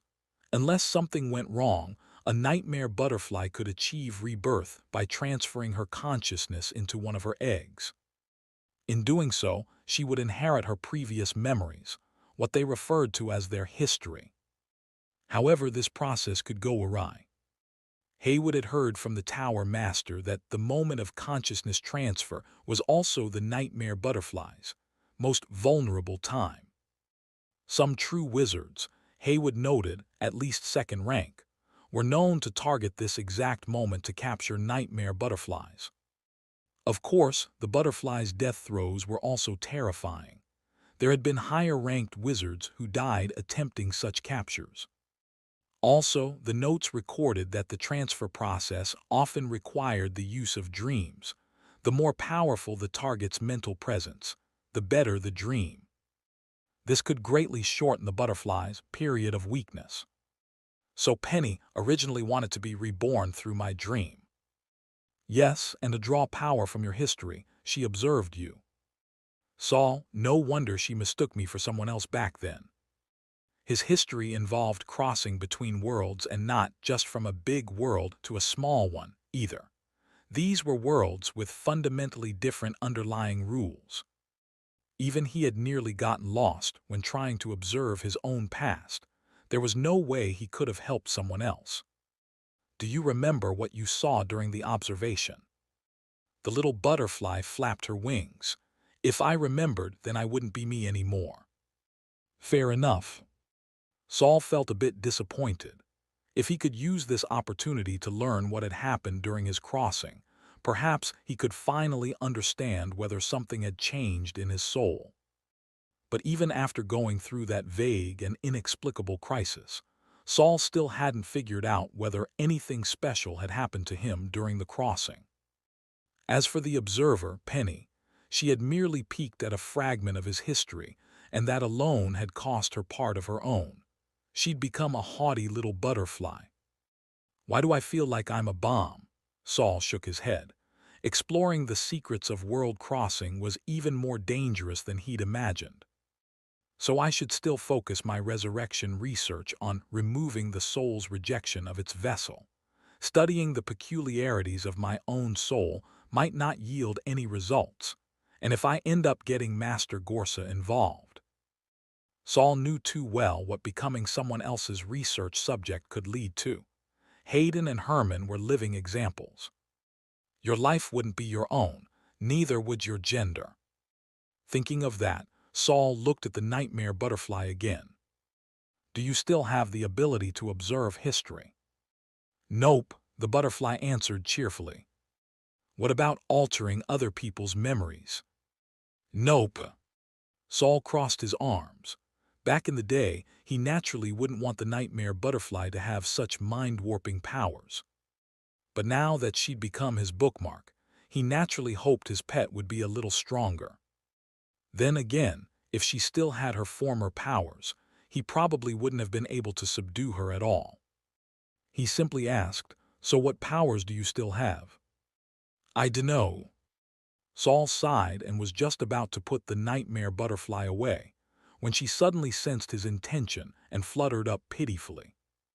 "Brother Saul, can I not go back to that dark and scary place?" "You don't want to go back.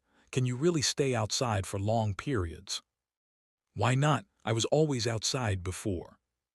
Saul thought for a moment. The nightmare butterfly was, after all, a life form that existed between a wizard's body and her consciousness. Maybe she was different from a wizard apprentice's soul in his book, and could indeed act independently. Thinking of this, Saul agreed to her request. "All right, you can stay out for now. If anything feels off or you want to go back, just call me." "Thank you, Brother Saul, you're the best." The nightmare butterfly spun in the air, then landed on Saul's cheek, brushing him gently with her antennae. Saul only felt a faint chill. "Nightmare butterfly, forget it. I'll just call you Penny from now on. Even if you've lost your past, you're probably still her." "Okay, I like the name Penny." The butterfly had no resistance to the name, accepting it gladly. "Penny, why can your consciousness exist independently from your body? A soul without a vessel should be fragile, easily corrupted or mutated." "Because I have history. Knowing history lets me affirm my existence, and the more history I know, the more stable my power becomes. Even if I get hurt, I can recover by revisiting my history." "But now you've lost most of your memory. Doesn't that make you vulnerable?" "Normally, yes, but my situation is special now." "You mean your connection to the diary protects you?" "So that dark place is called a diary. Weird name."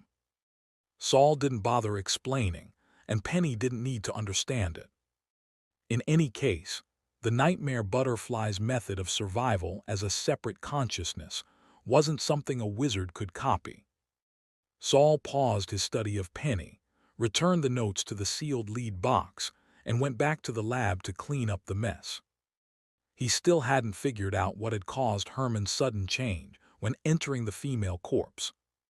That afternoon, when Hayden came by as usual, he noticed that the tall man who always followed Saul around was nowhere to be seen. Before he could ask, he spotted Herman standing in the outer section of the second storeroom, eyes closed, amidst a cluster of corpses. He immediately tensed. "Lord Saul, she." Saul followed Hayden's gaze and understood at once, but only replied mildly. There was a little mishap with the experiment. Hayden's heart lurched. He followed Saul nervously.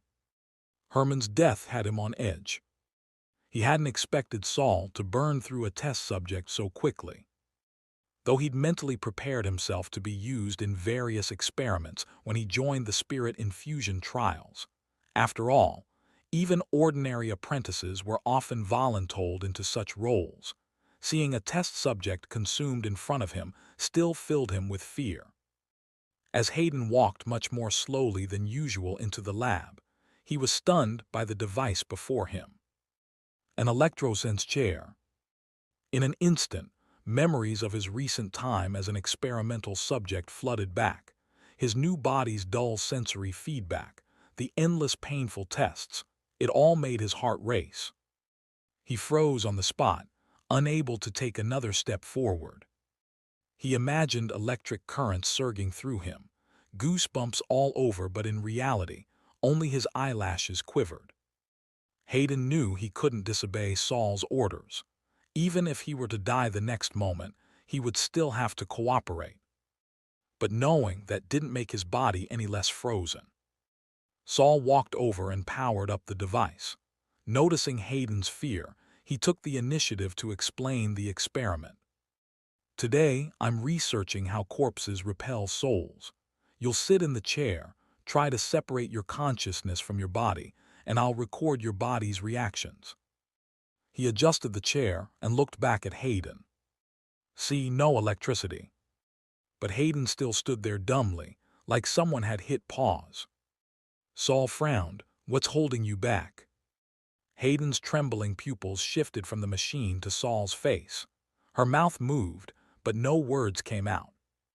Just as Saul was about to issue a firm command, Hayden suddenly shuddered. The aura of fear washed away like a receding tide. When she looked up again, her eyes gleamed with resolve and a trace of madness. He's afraid. I'm not, my lord. Hayden's second personality spoke, her face twisting into a rigid smile. Chapter 333. Curiosity Killed the Butterfly. Hayden's second persona had a thirst for adventure, impulsive but highly proactive. Before Saul even said a word, she'd already seated herself on the sensor chair and affixed the connection patches to her body. Saul didn't stop her. He walked over to adjust the instruments for her. Once everything was set, he pulled out the control pad and began recording. Stay still now. Relax. I'm going to record the baseline data. Hayden was cooperative. 5 minutes later. All right, now start performing fine movements, like flexing your fingers and toes. Hayden followed his instructions obediently, but she added plenty of extra gestures herself. For instance, she smiled at Saul and slowly swept her tongue across her lips. However, Saul remained entirely unfazed by the suggestive behavior. He didn't even pause in his note-taking. Next, try breaking free. Try to struggle against the restraining formation behind you. Hayden's second persona assisted Saul through a series of experiments. Saul found this second persona braver, or perhaps more reckless, than the original. She withstood a number of painful procedures, the kind that would make others flinch just from hearing about them, with an utterly calm demeanor. She was especially ruthless during the escape trials. Even when the pain twisted her face, she continued fiercely resisting the golden restraining formation that bound the vessel. Eventually, it was Saul who had to call the experiment to a halt. For 3 days straight, it was Hayden's second persona who worked with Saul. It wasn't until the 4th day that the original persona finally emerged. Saul felt a measure of relief. Hayden's second persona could be rather bold in certain ways. Yet even with 2 Haydens cooperating nearly unconditionally, Saul still wasn't satisfied with the progress. No matter how he measured the changes in Hayden's soul, body, and vessel, her soul remained fixed within a vessel locked by Mentor Rum's formation. With Saul's current ability, he still couldn't unravel a restraining formation meticulously developed and refined over years by a seasoned first-rank wizard. I really should be using someone like Herman, a flexible consciousness that can move between vessel, for these experiments, One afternoon, Saul sat with his arms crossed, reviewing the results from the past few days, contemplating the next breakthrough. What I want to observe is the commonality in rejection responses when a soul enters a different vessel. Two bad mentor rum and the others never address the contamination souls suffer in the outside world, so they generally don't allow a soul that's entered a vessel to switch again. Too risky to damage the specimen during transfer. Saul could understand their reasoning.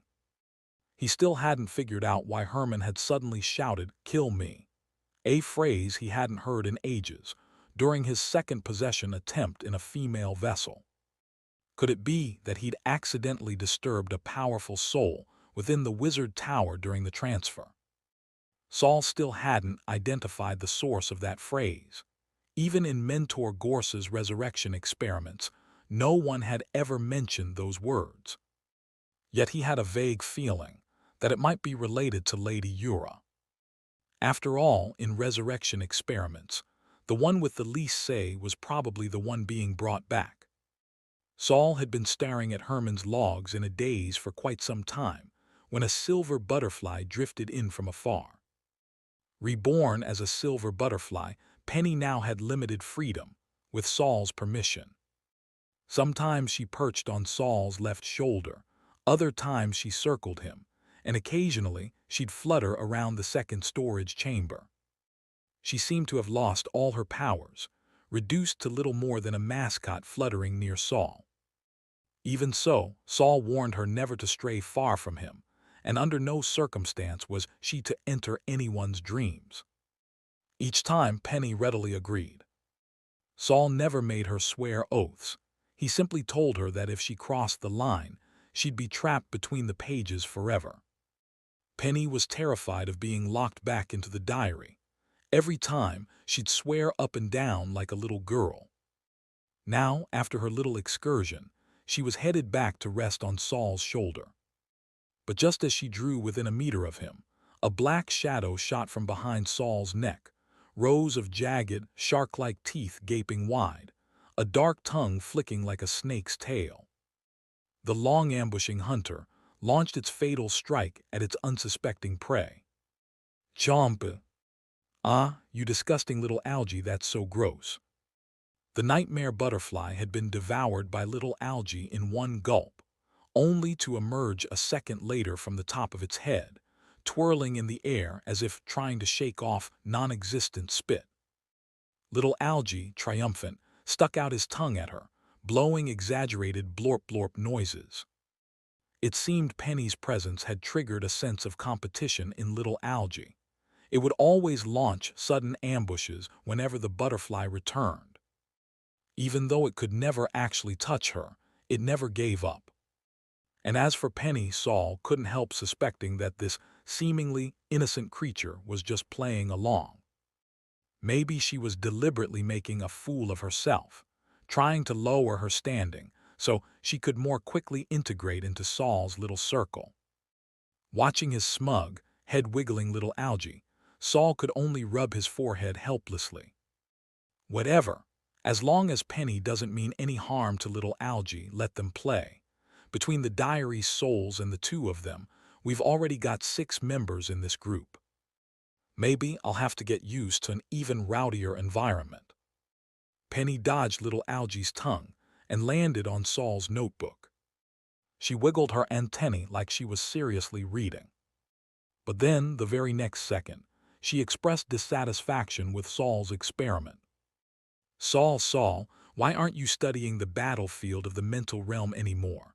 Why are you studying corpses? Corpses aren't fun at all. They don't even dream." Saul shot to his feet, the stool behind him clattering to the floor with a loud thunk. Little algae, not yet hidden again, was startled by the noise. He looked up, tongue still sticking out, clearly confused about what had just happened. Saul glared coldly at the butterfly, eyes sharp and tense. "I never once told you that term. Where did you hear mental battlefield?" Penny flinched too. She fluttered in a small circle before landing again. I did some observations on you. I accidentally caught glimpses of your history. I don't remember much, but a few fragments stuck." Saul sneered inwardly. He'd suspected from the start that this nightmare butterfly hadn't really lost all her powers like she claimed. In the diary, her form was a bookmark, not a page. Unlike the pages, bookmarks could exist independently. And since she wasn't a page, she couldn't be judged by the usual standards of truth-telling under interrogation. Still, Saul had the upper hand. A single thought, and the diary would clamp down on her like a trap, squashing her into a flat little pancake. As for why she'd lied at first, pretended to be powerless, likely because she'd just been imprisoned in the diary and had become Saul's possession, so she acted with caution. As for now, little Algie rolled the stool back into place. Saul sat down slowly, resting his chin in his hand. "Well then, since you still remember something, go ahead and share. Why did you suddenly hatch? And what did you observe in my history?" Perhaps, after realizing Saul wasn't the violent type, she decided to gradually reveal herself, to raise her own value and status. The nightmare butterfly perched quietly on the paper, looking entirely harmless. She let out a soft sigh. "Ah, we nightmare butterflies are just too curious. That's how we ended up becoming an endangered species." Chapter 334, entirely molded into his shape. The nightmare butterfly told Saul that the reason it suddenly hatched was because he had brought something back from outside. That thing was actually the nightmare butterfly's dream, the core of their race's inheritance. Actually, all of us nightmare butterflies were born from the dream of a high-ranking wizard. Ever since then, our numbers have only declined. In the past 100 years, even many true wizards don't know of our existence anymore. The egg isn't our child, it's actually a new vessel. When our current body dies and dissipates, our consciousness will transfer into the new egg. The medium of that transfer is a dream, but not all eggs can complete the metamorphosis. Most are just dead eggs. This time, the penny of the past secretly hid the inherited dream in your own dream. But, after awakening, she couldn't resist the curiosity to observe you. Saul raised his chin slightly, signaling the nightmare butterfly to continue. "At first, maybe I only wanted to observe your recent history, but your history was just too strange. There were always fragments missing. That made my curiosity heavier and heavier until I couldn't help but see the day you arrived." "Ahem." Saul suddenly cleared his throat and interrupted Penny. It was a reflex. He didn't want anyone else to hear what Penny was saying. But then he realized. Penny only appeared in his own field of vision and didn't truly exist within the wizard tower. The misty figures hidden in the room and the occasional black silhouettes couldn't see or hear it. At this moment, little Algie was wrapping Saul and the chair round and round like a python, then unwinding it again in loops. Looking quite bored, Saul gave little Algie a light pat on the head to make him behave, then continued, "So you know, I'm from another time. You understand what I mean, right?" "Yes, I understand what Brother Saul means." The nightmare butterfly's wings trembled lightly, like someone shrinking their shoulders. "It was precisely because I saw that scene that the penny back then couldn't help but look further. And that's how I ended up like this. I've lost almost all of my power, and I've become Brother Saul's possession." "You really don't remember what you saw back then? Not even a tiny bit?" Saul leaned forward, eyes locked tightly on the nightmare butterfly. It trembled even more violently, quickly pleading, "Brother Saul, I really don't remember. And my dream tells me that if I recall it, I will die, truly die, as in one less nightmare butterfly in the world." Saul slowly leaned back against the chair. The pressing aura he had just emanated was now fading. He actually didn't really want to know that part of history right now anyway. Especially in a dream, he had almost collapsed just from seeing a part of what Penny had witnessed. Now that he thought about it, it had felt like an explosion in his mind, like an entire world had suddenly been stuffed into his brain. Even the diary hadn't been able to pull him back from the brink of collapse. Fortunately, in the final moment, Saul's self-protection mechanism kicked in and blocked his senses, knocking him out. And the nightmare butterfly most likely survived by diving into the diary after Saul called out its name and acknowledged its existence in that final moment. Now it seemed the nightmare butterfly really had seen something, probably even more than Saul had, enough to almost break down such a powerful being. Then I'll keep the nightmare butterfly, Saul thought. Someday I will explore my own history. When that time comes, the nightmare butterfly's memories might be of help to me. He smiled, growing more relaxed. If you can't recall, then forget it. But I remember your first words after I passed out were, "This won't do." What did that mean? Penny began to slowly flap her wings, as if searching her memory. Saul simply watched her quietly, not rushing her. "I remember now. Brother Saul, the soul body you projected into that corpse was too clean. I haven't seen such a cleanly stripped consciousness in a very long time. But such pure soul bodies are extremely easy to become vessels for powerful lingering wills. When he entered that female corpse, he happened to run into some lingering will. It took over his consciousness almost instantly." Lingering will, Saul mused and nodded. Half the corpses in the morgue had been vessels that Lady Ura prepared for herself in life. That female corpse might have once carried Lady Ura's soul body. If that were true, then it was pretty much confirmed. The voice crying "Kill me" had belonged to Ura. Just like Mentor Gorsa had said, Lady Ura's independent soul experiment had failed. And not only that, Saul suspected Lady Ura had already been seriously corrupted. In those repeated cries of "Kill me," there was no trace of rationality. Even if the resurrection experiment creates a suitable vessel, allowing Lady Ura's soul body to survive safely and long-term, if she's already been corrupted, is she still herself? Thinking of Lady Ura, who believed herself to be Vinny, merely a replacement, Saul couldn't help but wonder, is such a resurrection truly a resurrection? Had Mentor Gorsa ever considered this question? He must have. Suppressing his complicated emotions, Saul continued questioning Penny. "But I need to conduct soul-body transfer experiments. This is a matter of life and death. Do you have any way to help me make the consciousness I control resist the lingering will inside the corpse?" Saul squinted at Penny. This counted as the first real test for it. Penny seemed to sense that pressure too. She couldn't help but flap her wings, flying half a circle before quickly landing again. "That soul body is entirely under your control. It's your warrior. You need to equip him with a sword and armor." Saul hadn't considered that angle before and grew a bit interested.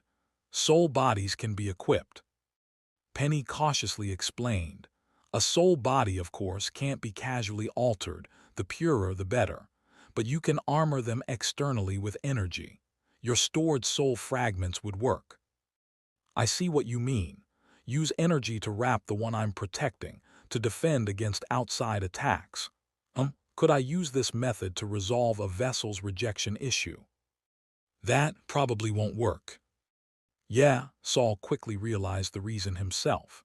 The physical body would reject the added layer of energy surrounding the soul body. Using a human body as a vessel really was troublesome. If the soul inside wasn't its original one, the body simply wouldn't accept it. Even Herman had said that when he entered his own corpse, he felt a slight rejection. That must have been because his body was completely changed, and his soul body had also been modified through Saul's diary. So now, the two had developed an irreconcilable contradiction, barely maintaining a facade of harmony, living a life of shared body but separate dreams. And now I'm back to the starting point. Why is it that my soul can inhabit this body without any rejection at all? Not only that, after the torment of being forcibly separated from his soul, Saul was now using this body more and more naturally. But through Penny's hints, Saul had a new theory. The part of his history he couldn't recall might have added a protective membrane to his soul. That protective layer stopped others from probing into his past, and also made it so the body couldn't tell whether this soul was its original. In the beginning, this body had grudgingly accepted the soul from another world. Later on, it started testing the new soul from time to time. But those tests had put Saul on alert. And now, after 2 rounds of wizard body modifications, this vessel had been fully molded into the shape of the new Saul. Chapter 335, Armed Soul Body. Unfortunately, whether Saul's theory was correct or not, this power could not currently be applied to any other consciousness. But this gave Saul a new line of thought. From my current experimental results, the body rejects any soul that doesn't belong to it. This rejection isn't isolated to any single part, but happens across the entire body, every inch of skin, every bone. It's as if the memory of the original soul is etched into the genes. This was a theory Saul had previously recorded in his notes. However, it wasn't an easy theory to verify. Even Master Gorsa might not be able to investigate information on the genetic level. What's more, Saul couldn't even confirm whether genes truly existed in this world. He was merely using the term from his previous life to label the foundational data stored within cells. While he couldn't verify the theoretical mechanism behind it, he could summarize the physical feedback based on this hypothesis. If I can determine the characteristics of a soul that a given vessel can accept, let's call it a soul parameter, then could I perhaps coat the soul in an external shell adjusted to match that parameter, allowing it to reside peacefully in the vessel? Like giving an outsider a key to open a door. As long as he could determine the shape of the lock, he could craft the corresponding key. Then anyone could enter the room. That was the experimental approach Saul derived from his own experience. Only he wasn't like everyone else. Others had to match the key to the lock, but he held a master key. Such experiments, focused on both the soul and the vessel, were clearly not something Saul could complete alone. But he had an entire team behind him. As long as he submitted the initial experimental design and got Master Gorsa's approval, he could apply for personnel and funding. He might even have other mentors join his project, following his instructions. Just imagining it made him feel exhilarated. Saul calmed himself, bringing his mind back to the present. For now, everything was still just theory. He at least needed some preliminary data to persuade Master Gorsa. There's still one major problem. I'm out of grinding sound fruit. If I can't find any in storage or a substitute, I won't be able to access the mental realm again anytime soon. Thinking of this, Saul asked Penny, "Since you know about the mental battlefield, you must also know about the realm. I'm currently lacking the grinding sound fruit, which is key for stabilizing emotions. If you possess some of Penny's memories, do you know of any places that still have it?" But to Saul's surprise, Penny flapped her wings and flew up, stopping at eye level with him. Her voice was full of joy and a little smug. "Brother Saul, why would you still need grinding sound fruit when you have me? Don't forget, I'm best at controlling others' emotions." Oh, Saul raised his eyebrows. He could tell this was the second time the nightmare butterfly was displaying her abilities, so he deliberately acted skeptical. "Didn't you say you lost most of your powers? Didn't you say you couldn't influence perception anymore? So why can you now? Were you lying to me?" "And no, Brother Saul, I wouldn't dare lie to you." Penny's voice suddenly dropped several notches. "I'm restricted by your diary, remember.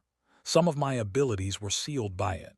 But if you loosen the restrictions just a little bit, I'll be able to use some of my powers again. Just a tiny bit will do." Then she quickly added, "But don't loosen it too much. I'm afraid if all my memories return, I'll die again." Was that her begging Saul to keep her sealed? Saul nodded with understanding. "I see. As long as you weren't lying to me, I can't tolerate my possessions deceiving me. I wouldn't dare. Now then, back to the topic. If I ease the restrictions on your power, you help me stabilize my emotions. How does that stabilization work? And how long does it last? Penny answered a bit nervously. You just have to take a short dream. As for how long it lasts with my current state, maybe 10 minutes. She was afraid Saul would think it was too short. But Saul nodded. That's enough. Right now, he just needed to stably enter the mental realm to retrieve people or replenish their energy. That was the top priority. The other experiments could wait. Next, let's go check the lakeside cottage, see if they caught the person behind that house. After that, Saul thought for a moment. Let's head to Bluewater Bay. My stockpile of soul fragments is running low, and I'm quite curious about the phenomenon known as the soul tide. Could there be surprises among the dead from 100 years ago, like Morden? Well, half a month later, Bluewater Bay. Saul stood on the deck. The wind was strong today. Ordinary passengers were no longer allowed on the open deck. They had all been herded into designated crystal glass domes, craning their necks cautiously to peer at the sea of clouds beyond the railings. Yes, sea of clouds, not ocean waves. Saul was currently aboard an airship. The airship's propulsion and lift came from a propulsion formation at the front and back of the vessel, and from the giant balloon above. The propulsion formations weren't unusual. Even the land drifters Saul had captured before had these mechanisms. Some magical enchanted tools for fast travel also bore such formations. What was rare was the balloon above. It was a massive balloon crafted from leather and embedded biological film. It didn't float using heated air from combustion, nor did it use hydrogen. Instead, it was filled with a special gas invented by wizards. This gas had an extremely low density and was inert, non-flammable, and non-explosive. Its only drawback was its high cost. As a result, only the wealthy or noble could afford to travel by airship. Even wandering wizards usually couldn't bear the cost. They preferred primitive, slow, but cheap alternatives like carriages. Saul was only able to ride this airship thanks to his master, Gorsa. This vessel was manufactured by the Baton Academy in the southwestern part of the western continent, and the balloon above was their exclusive technology. Yet the people of Baton Academy always reserved a spot on every airship for Gorsa, whether he used it once a year or not. They would never sell that spot to anyone else.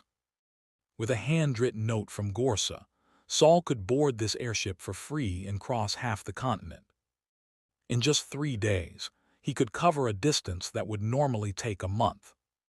Also, as a third-rank apprentice, he didn't have to worry about the weather. He could roam the outer deck freely. Due to energy consumption concerns, the airship wasn't particularly large. Even its most luxurious cabin was small, and the excessive decorations only made it feel more cramped. So day or night, Saul stayed on deck nearly the entire time, savoring the true power of wind and clouds. He let the gales whip his cloak into a frenzy, never once retreating into the warm glass chambers. Naturally, such a Saul had not gone unnoticed. A middle-aged man in a sharp blue and white uniform braved the fierce wind, gripping the handrail with one hand and pressing down on his hat with the other, slowly approaching Saul. "Hello," the man opened his mouth and struggled to speak without choking on the wind. "I'm Captain Harry of the Bluebird. I noticed you've been watching the balloon above. Are you perhaps curious about the gas inside?" Chapter 336, Sales Pitch. The captain of the Bluebird had noticed Saul long ago. In fact, ever since Saul boarded and presented that silver invitation, the captain had kept him under close observation. This balloon is filled with one of Baton Academy's newest achievements from recent years. They call it lift gas. With it, we finally don't have to worry about getting blown up every time we set sail. After saying that, Captain Harry glanced at Saul's unsurprised expression and burst into laughter. My apologies. Of course someone like you wouldn't be ignorant of lift gas, haha. This captain likely had an extraordinary background as well. In the past 3 days, he was the first to strike up a conversation with Saul. Does Badon Academy often conduct research like this? They do. You might find it strange. Why would a wizard create things for ordinary people? But folks like me, who have benefited from them, are honestly grateful to Badon Academy, even if their stuff is expensive. Captain Harry shrugged and sighed. Who would have thought a wizarding force from the wasteland would be the first to open up to the public? I've heard that some of their designers are even ordinary people. Wasteland. Saul was intrigued. Badon Academy came from the wasteland. Does it have anything to do with the battle at Hanging Hands Valley 100 years ago? To his surprise, the lively and excited Captain Harry, who had been discussing Badon Academy with great enthusiasm, visibly shuddered at the mention of Hanging Hands Valley. Yes, that was 100 years ago. These days, few people bring it up anymore. But the captain was a seasoned man who had weathered many storms. Under the howling wind, his dark complexion soon returned to normal. Actually, Badon Academy was the opposing side that fought against the Kema Empire. Oh, Saul didn't know much about that war. Like many of the new wizard apprentices, he only knew that the Kema Empire was defeated and that hundreds of wizards and apprentices had fallen at Hanging Hands Valley. How do you know about that part of history? The wizarding world wasn't particularly fond of teaching history. Some historical events were even dangerously corrupting, and regular folk dared not study them. I used to work at Badon Academy. This airship was bought with my entire salary, Captain Harry said, stroking the railing fondly. Saul admired the airship too, but his interest in Badon Academy ran deeper. All I know is that the opposing side in that war sent in higher-ranked wizards and used the terrain to bury a Kema army. Of course, if it's inconvenient for you to talk about it, I understand. To his surprise, Harry didn't look troubled at all. It's nothing, sir. Badon Academy doesn't shy away from that history. In fact, one of their mentors told me about it directly. Harry waved it off casually. Just then, another blast of wind rocked the airship, making it sway violently. He quickly let go of the railing and grabbed a stabilizer. Only after the gust passed did he continue. Pretty much anyone who works at the academy or has close ties to the students knows about it.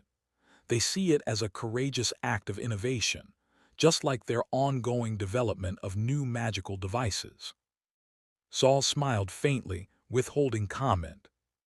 After all, he only had a rough understanding of what really happened in that historical battle. Let's not dwell on that.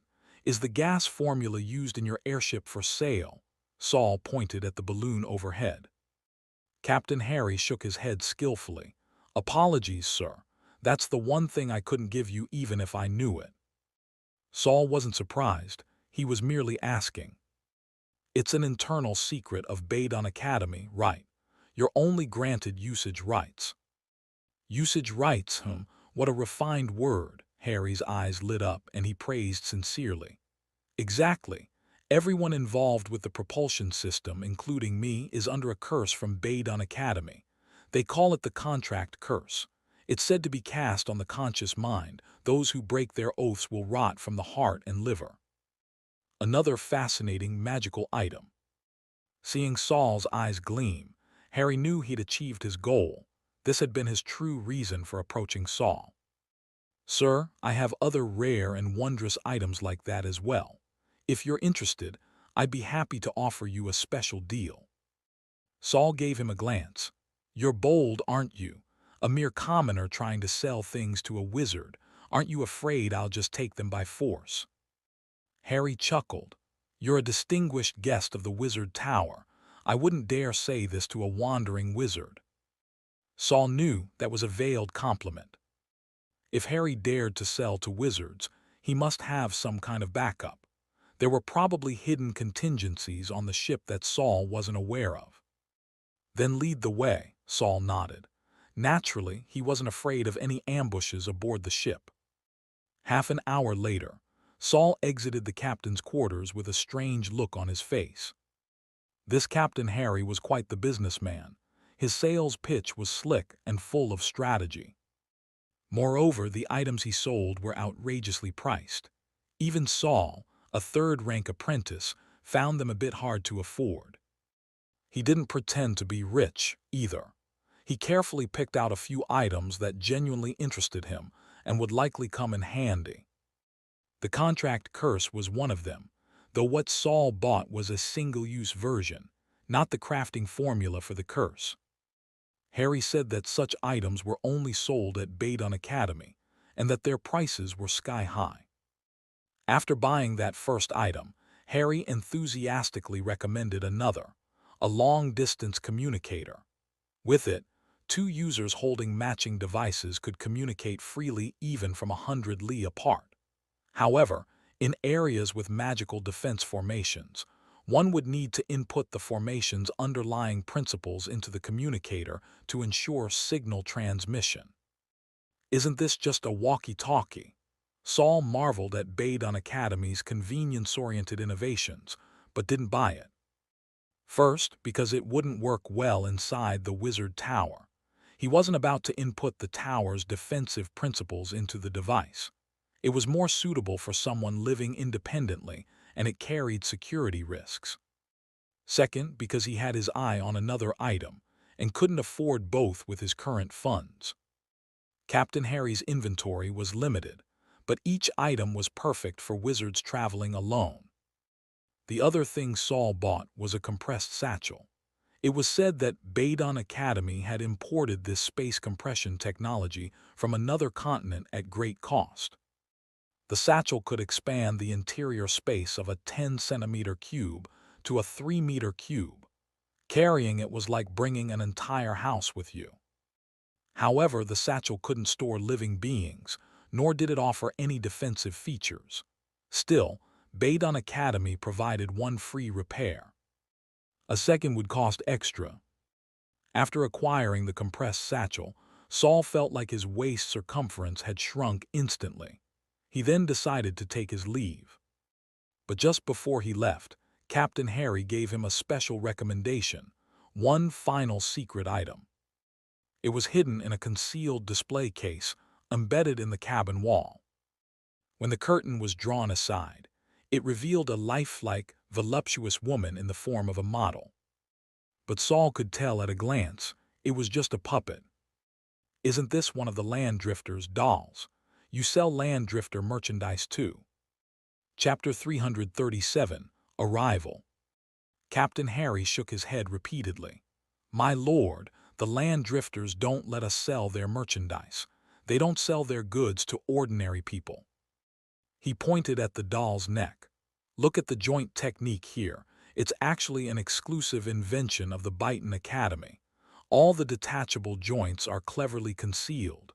When you walk down the street holding her hand, no one would suspect she's a doll. What functions does she have? Captain Harry immediately showed a knowing expression that all men understood, waggling his eyebrows at Saul. Of course, she's there to serve your every need. A vein throbbed on Saul's forehead. I don't need that. If he really wanted that, wouldn't a living person be better? As a third-rank apprentice of the Wizard Tower, if he so much as desired a princess, someone would bring her to him. But Captain Harry didn't catch his meaning. He leaned closer and lowered his voice, saying, If you prefer, we also have dolls of other genders and races. They might not be as autonomous as the ones from the Land Drifters, but they're obedient. Saul was not the least bit tempted and refused the offer. Captain Harry looked a bit disappointed, but still saw him off with a beaming smile. A silver butterfly flitted into Saul's vision. Brother Saul, why didn't you buy that doll just now? Didn't like it. Oh, Tilda, I get it. You like girls like Kelly, Angela, and Penny, don't you? In the hallway outside the captain's quarters, Saul occasionally passed smiling crew members and well-dressed travelers, but all of them gave him a wide berth, clearly frightened by his pale gray-white skin. He pulled up his wide hood to cover half of his face. Only when he was alone did Saul lower his voice to respond to Penny. "That's right, I like little girls the most. Penny, when you grow up, let Brother Saul eat you, okay?" The little butterfly instantly went quiet. She had a hunch that "eat" here was probably meant literally. After shopping, Saul didn't return to the deck but instead went back to the luxurious cabin that had been specially vacated for him.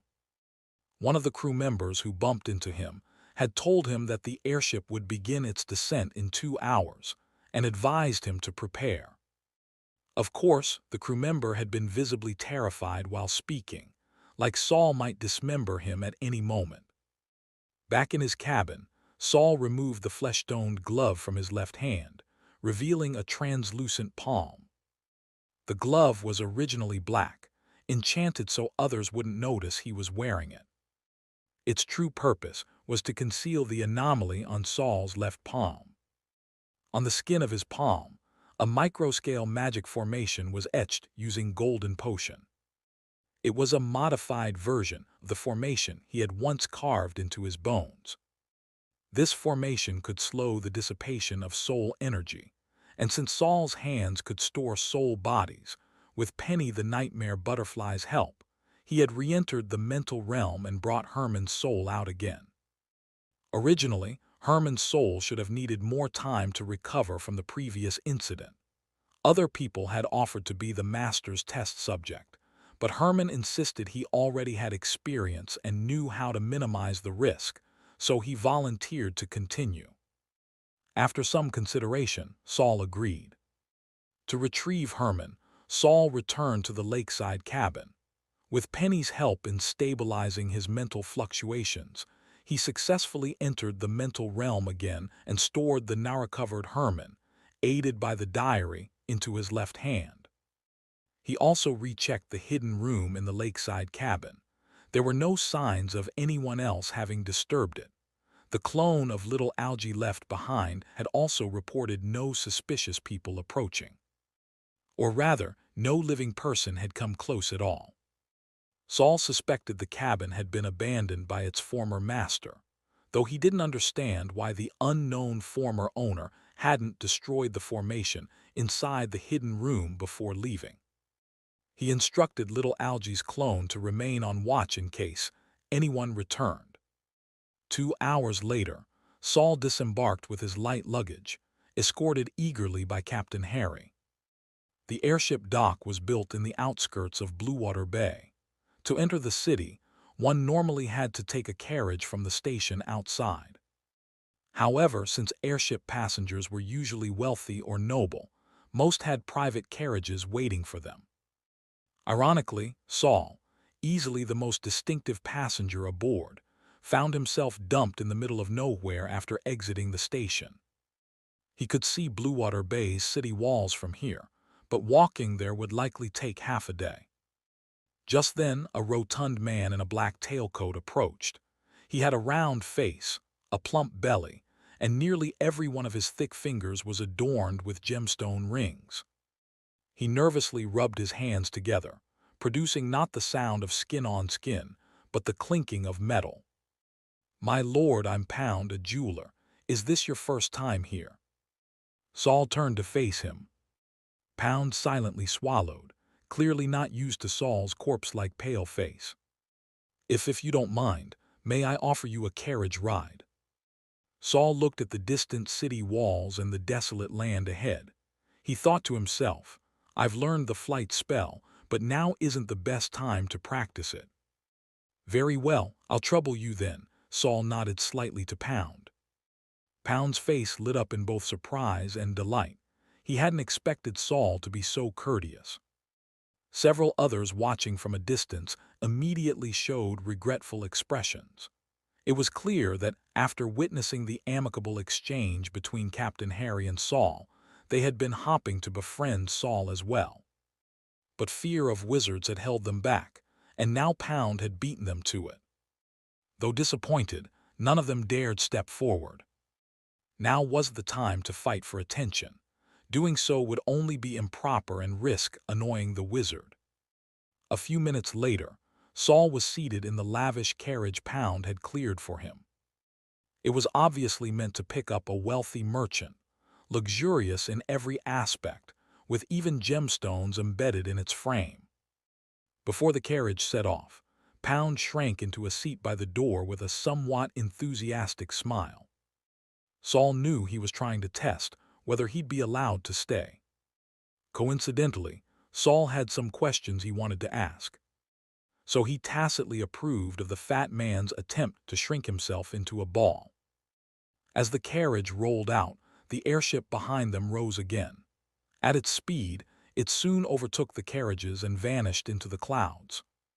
All told, it had stayed at Bluewater Bay for less than 30 minutes. "Is it heading back now, or does it have another destination?" Saul asked Pound. "Captain Harry's airship will next head to Morora Port, then pass through some small cities with scheduled passengers. The final destination is Caorgli, where Byton Academy is located." Caorgli, Saul frowned. His studies of wizarding geography hadn't covered that name. "Is that a nation or a city?"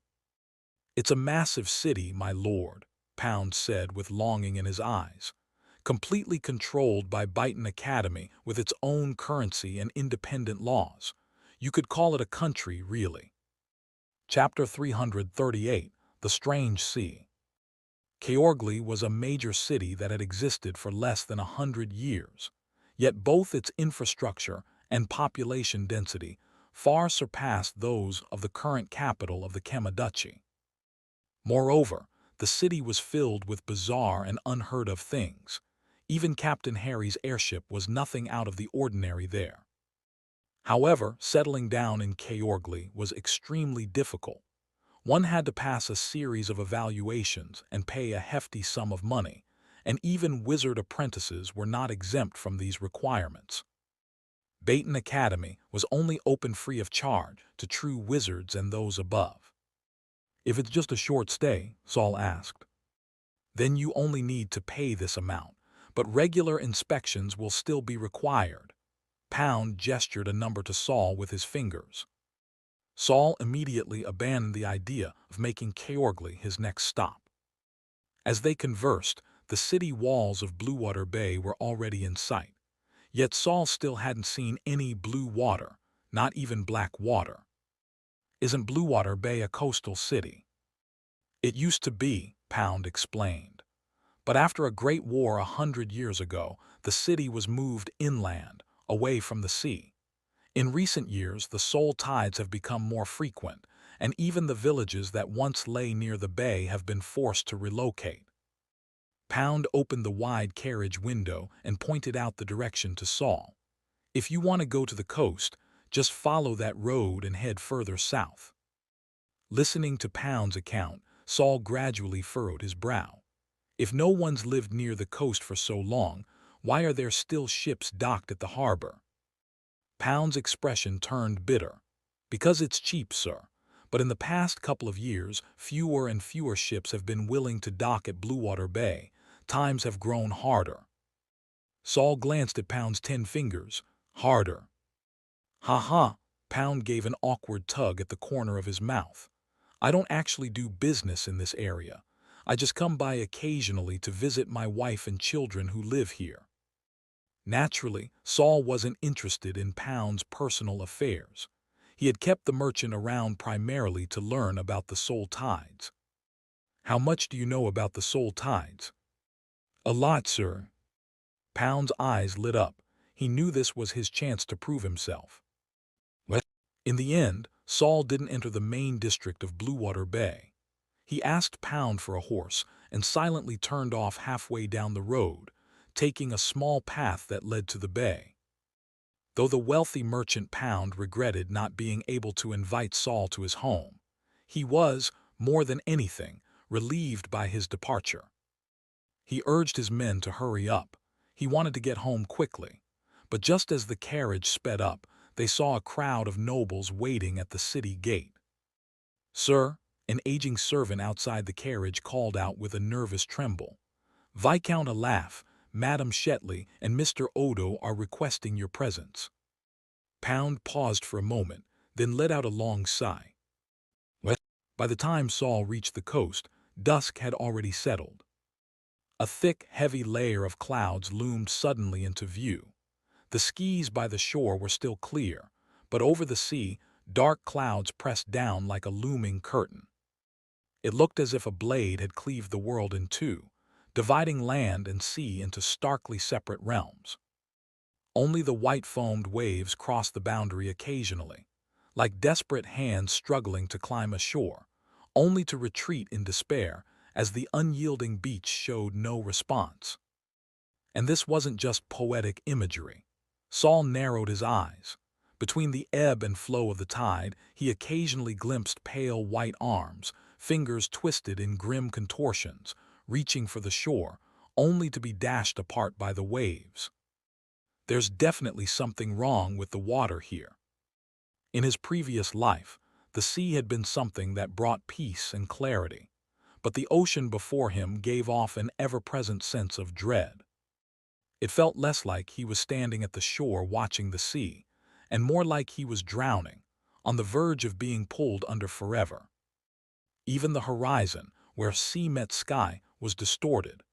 Pale gray and deep ink blue merged and devoured each other in a grotesque dance. The skyline wasn't a straight line. It was a warped, squirming contour. Saul only gazed for a short while before his soul body began to stir with unease. He lowered his head, no longer looking toward the horizon, and focused on what lay ahead. No wonder ordinary people would rather spend a fortune relocating an entire city. If you had to stare at this every day while living by the sea, 9 out of 10 would go mad. He stood on a cliff some distance from the water, preparing to fly down for a closer look at the sea. But then, amidst the crashing waves, he heard another sound. It was the scraping of shoes against sand and shells, along with the unmistakable sound of people moving against the tide. Saul looked around and finally spotted a dozen or so figures on a flat patch of sand beneath the cliff.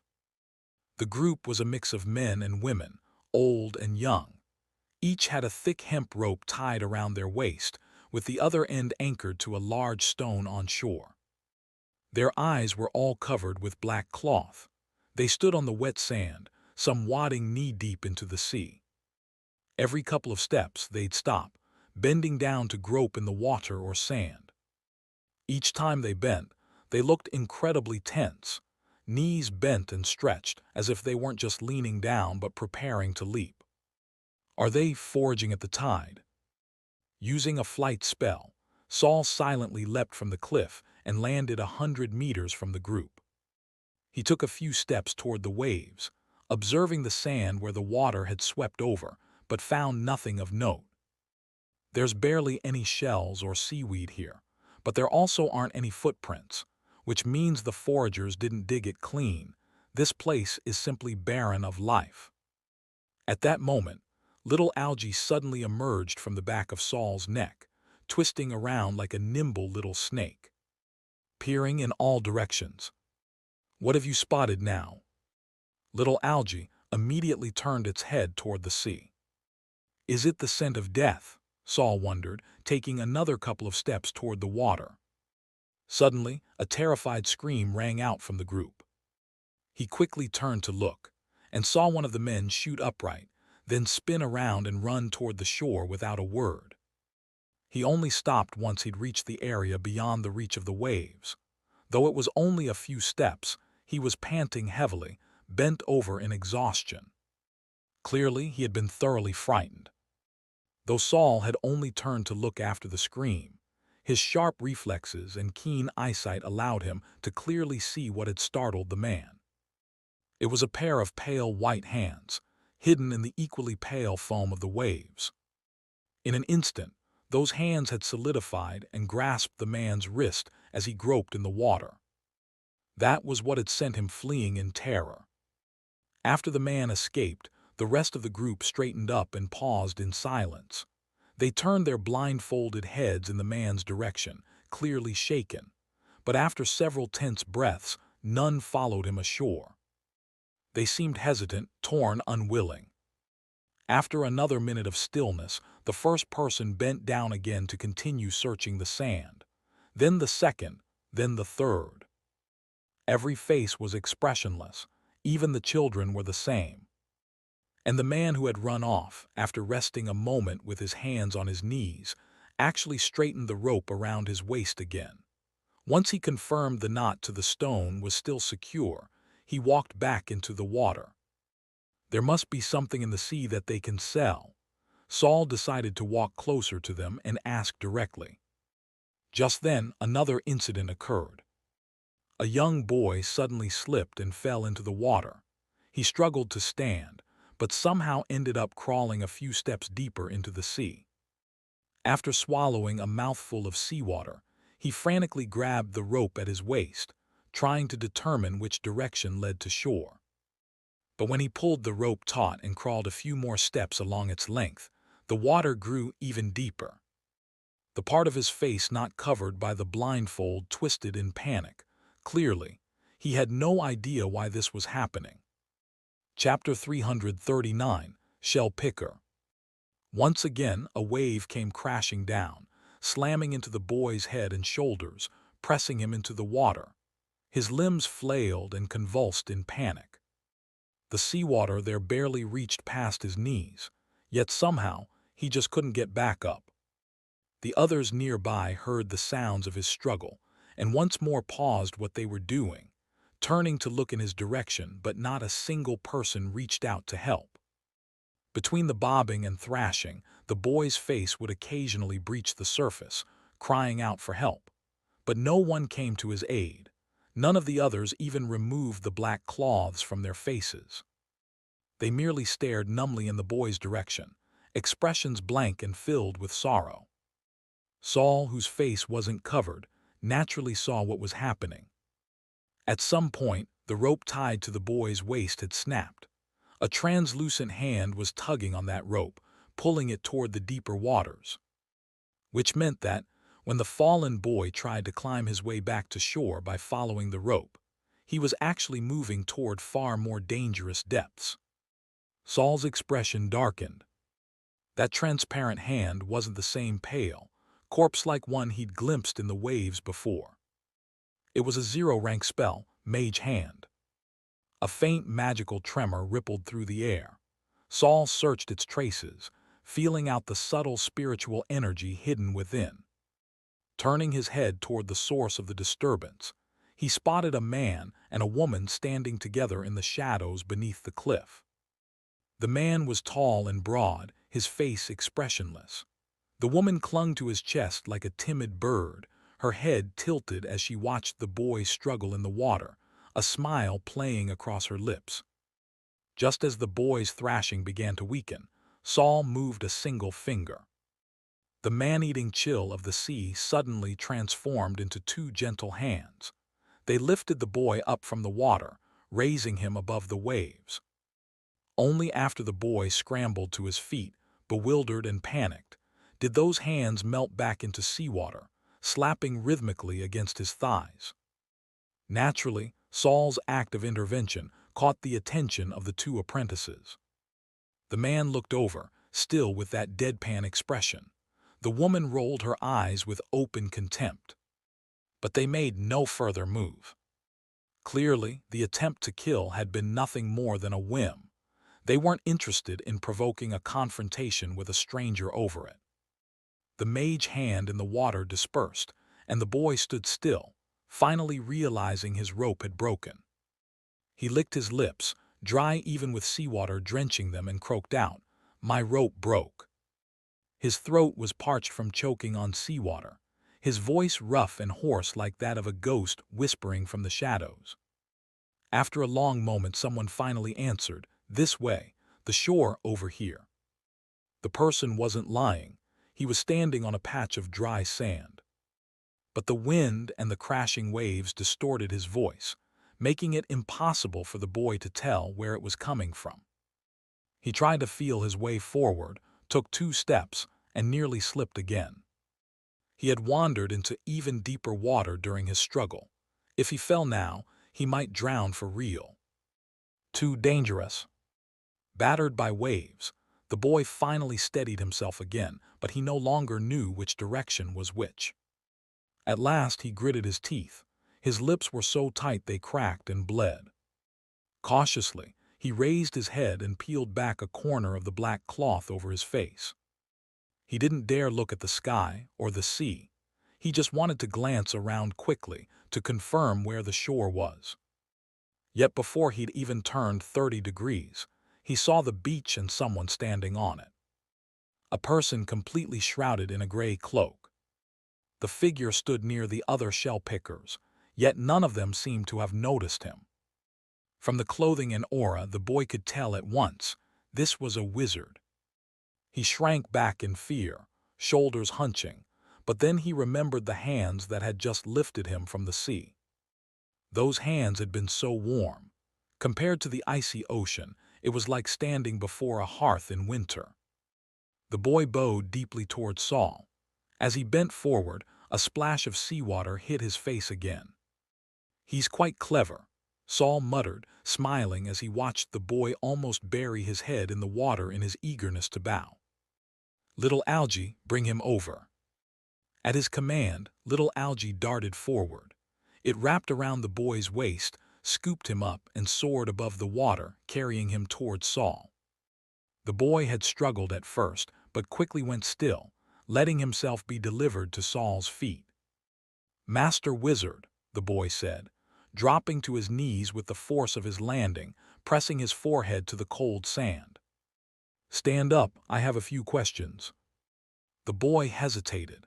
He had met wizards before, and they never cared whether he knelt or stood. But remembering how Saul had just saved him, he scrambled to his feet. "What are you all picking out there?" Replying to the master, "We're picking Black Sea snails." There were Black Sea snails here. Black Sea snails were also used in spellcraft, though they weren't particularly valuable in the wizarding world and had few applications. Still, their association with wizards had elevated them to a rare delicacy in the eyes of ordinary people. Even the wizard tower served dishes made from them, though Saul, not being fond of seafood, rarely ordered it. The most flavorful part of the snail was a certain internal organ, but eating too much of it could cause hallucinations. Some rich folks even used it like a drug to harm others, and sometimes themselves. Now that Saul knew Black Sea snails could be found here, he understood why people would risk their lives to comb the sea for them. "Do you know how often soul tides occur here?" He had already asked the wealthy merchant Pound about this once. But the perspective of someone scraping out a living by risking their life at sea was bound to be very different. At the mention of soul tides, the boy's back gave a visible shudder. Replying to the master, "This past year there have been around 10, 2 just last month." 10 times a year, twice in a month, that was far too frequent. "Have you ever seen one? Just how dangerous are they? I mean, do people die every time?" Replying to the master, the boy wet his lips, still dry despite all the water. "Someone dies every time, my father. He was pulled in last month." Saul fell silent. He had just picked someone at random and ended up speaking to a victim's son. According to Pound, the soul tides used to be rare, once or twice a year. Ships would receive warnings from the shore, anchor offshore for a night, and dock the next day. But in recent years, the tides have become more frequent. Hardly any ships dared stop here now. To Pound, the tragedy was that Bluewater Bay lost its trade and prosperity. And since fewer people came, there were fewer casualties. But from the boy's perspective, those who lived by the sea, when the port withered, they had no choice but to return to the ocean to survive. Even this snail-picking job was dangerous and required qualifications. The boy's father had been a shell picker. That's why the boy had inherited his spot. As the boy finished his story, the sky darkened further. A breeze stirred across the sea.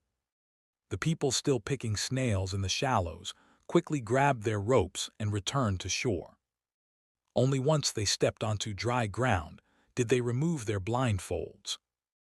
And only then did they realize the boy had already returned and was speaking to a mysterious figure. None of the other shell pickers dared approach or flee. They stood with their backs to the sea, shivering in the cold wind. "All right, you can go back. I've asked what I needed to know." Saul had more or less gotten a sense of the frequency of the soul tides and saw no reason to keep the boy. But the boy glanced back at the others, then turned again. Gathering all the courage he had in his small body, he said, "Master, please, I have 2 younger sisters and 3 younger brothers. Could you maybe see if any of them could become your apprentice?" Chapter 340, Contact. Saul lowered his head. "What's your name?" "Bamboo." The boy's courage had run dry, and his voice began to shrink. "In reply to you, sir, I'm called Bamboo." "Bamboo, becoming a wizard's apprentice isn't necessarily a good thing. Half of the ones who entered the wizard tower with me are no longer in this world, and half of the ones who remain have been missing for a long time." Bamboo's mouth fell open.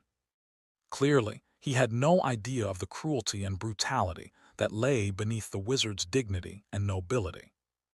The wind rushed into his mouth and made him choke. "Go back," Saul repeated. Bamboo's eyes turned red. He felt his earlier reaction must have disappointed this adult.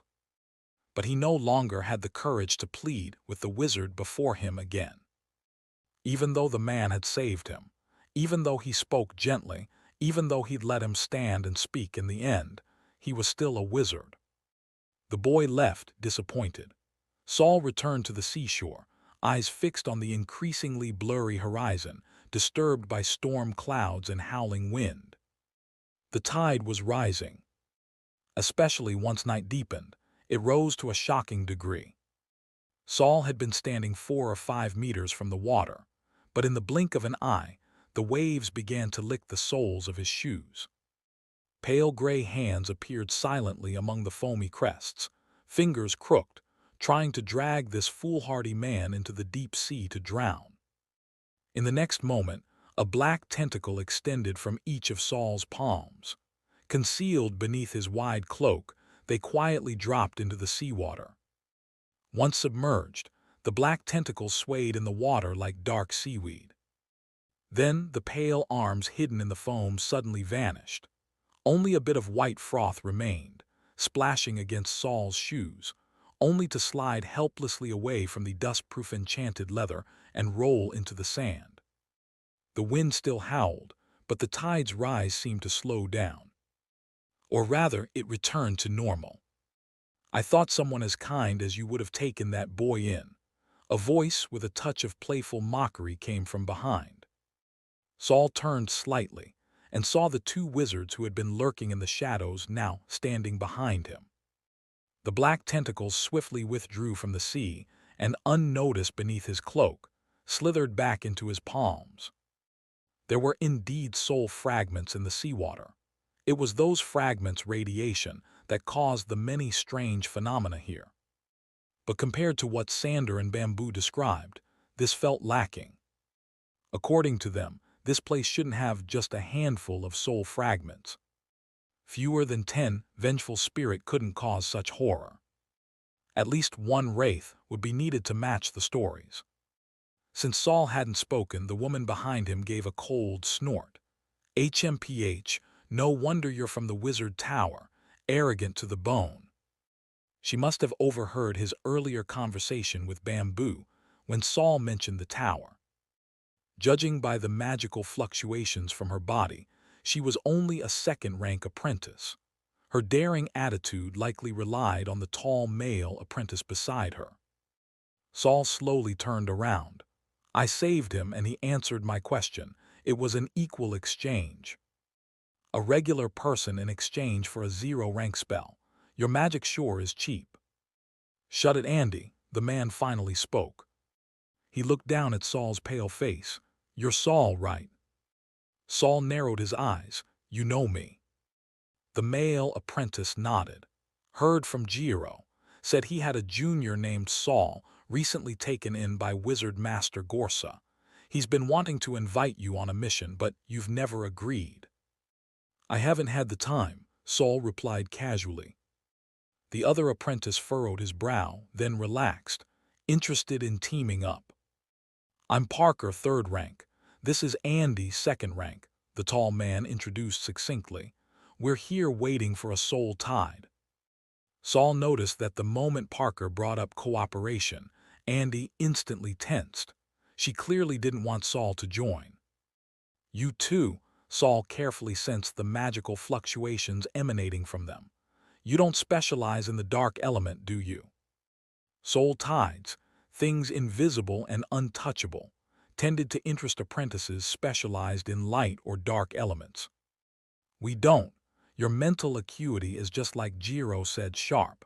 We're waiting for the soul tide to trace a ship. A ghost ship.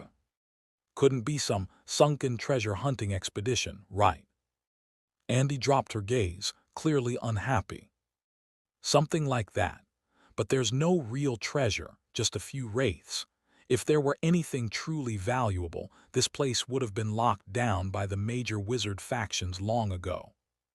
The water had already reached their ankles. Out of the corner of his eye, Saul noticed something odd about Andy's reflection on the water. Her body looked normal, but the image reflected in the water looked like a greasy, blurry smear. And as the tide rose and fell, that smear drifted slowly, spreading toward Saul. Forget it, I won't be staying here long. Parker raised an eyebrow. Though he hadn't mentioned what exactly they were pursuing on the ghost ship, most people would be curious enough to ask and judge if it was worth the risk. He hadn't expected Saul to reject the offer so quickly, after only a moment's thought. No wonder you're a disciple of a second-rank wizard. Looks like these petty gains mean nothing to you. After being turned down so bluntly, Parker's tone lost its earlier friendliness. Saul wasn't afraid of him, but there was no need to make an enemy who might try to trip him up later. I didn't take that many days off. He hadn't come here with ambitions of unraveling the soul tide secrets, just to cash in while the tide was up. According to the seashell-picking boy Bamboo, the soul tide usually occurred once or twice a month. It hadn't happened yet this month. Since it was already late in the month, it should occur in the next couple of days. That meant Saul should be able to return by the end of the month. But if he agreed to cooperate with Parker to chase down some ghost ship, who knew how long the delay would be? Besides, as long as he didn't remove anything from the second storage room, he could use any materials there freely. What ghost ship could possibly compare to Gorsa's stash?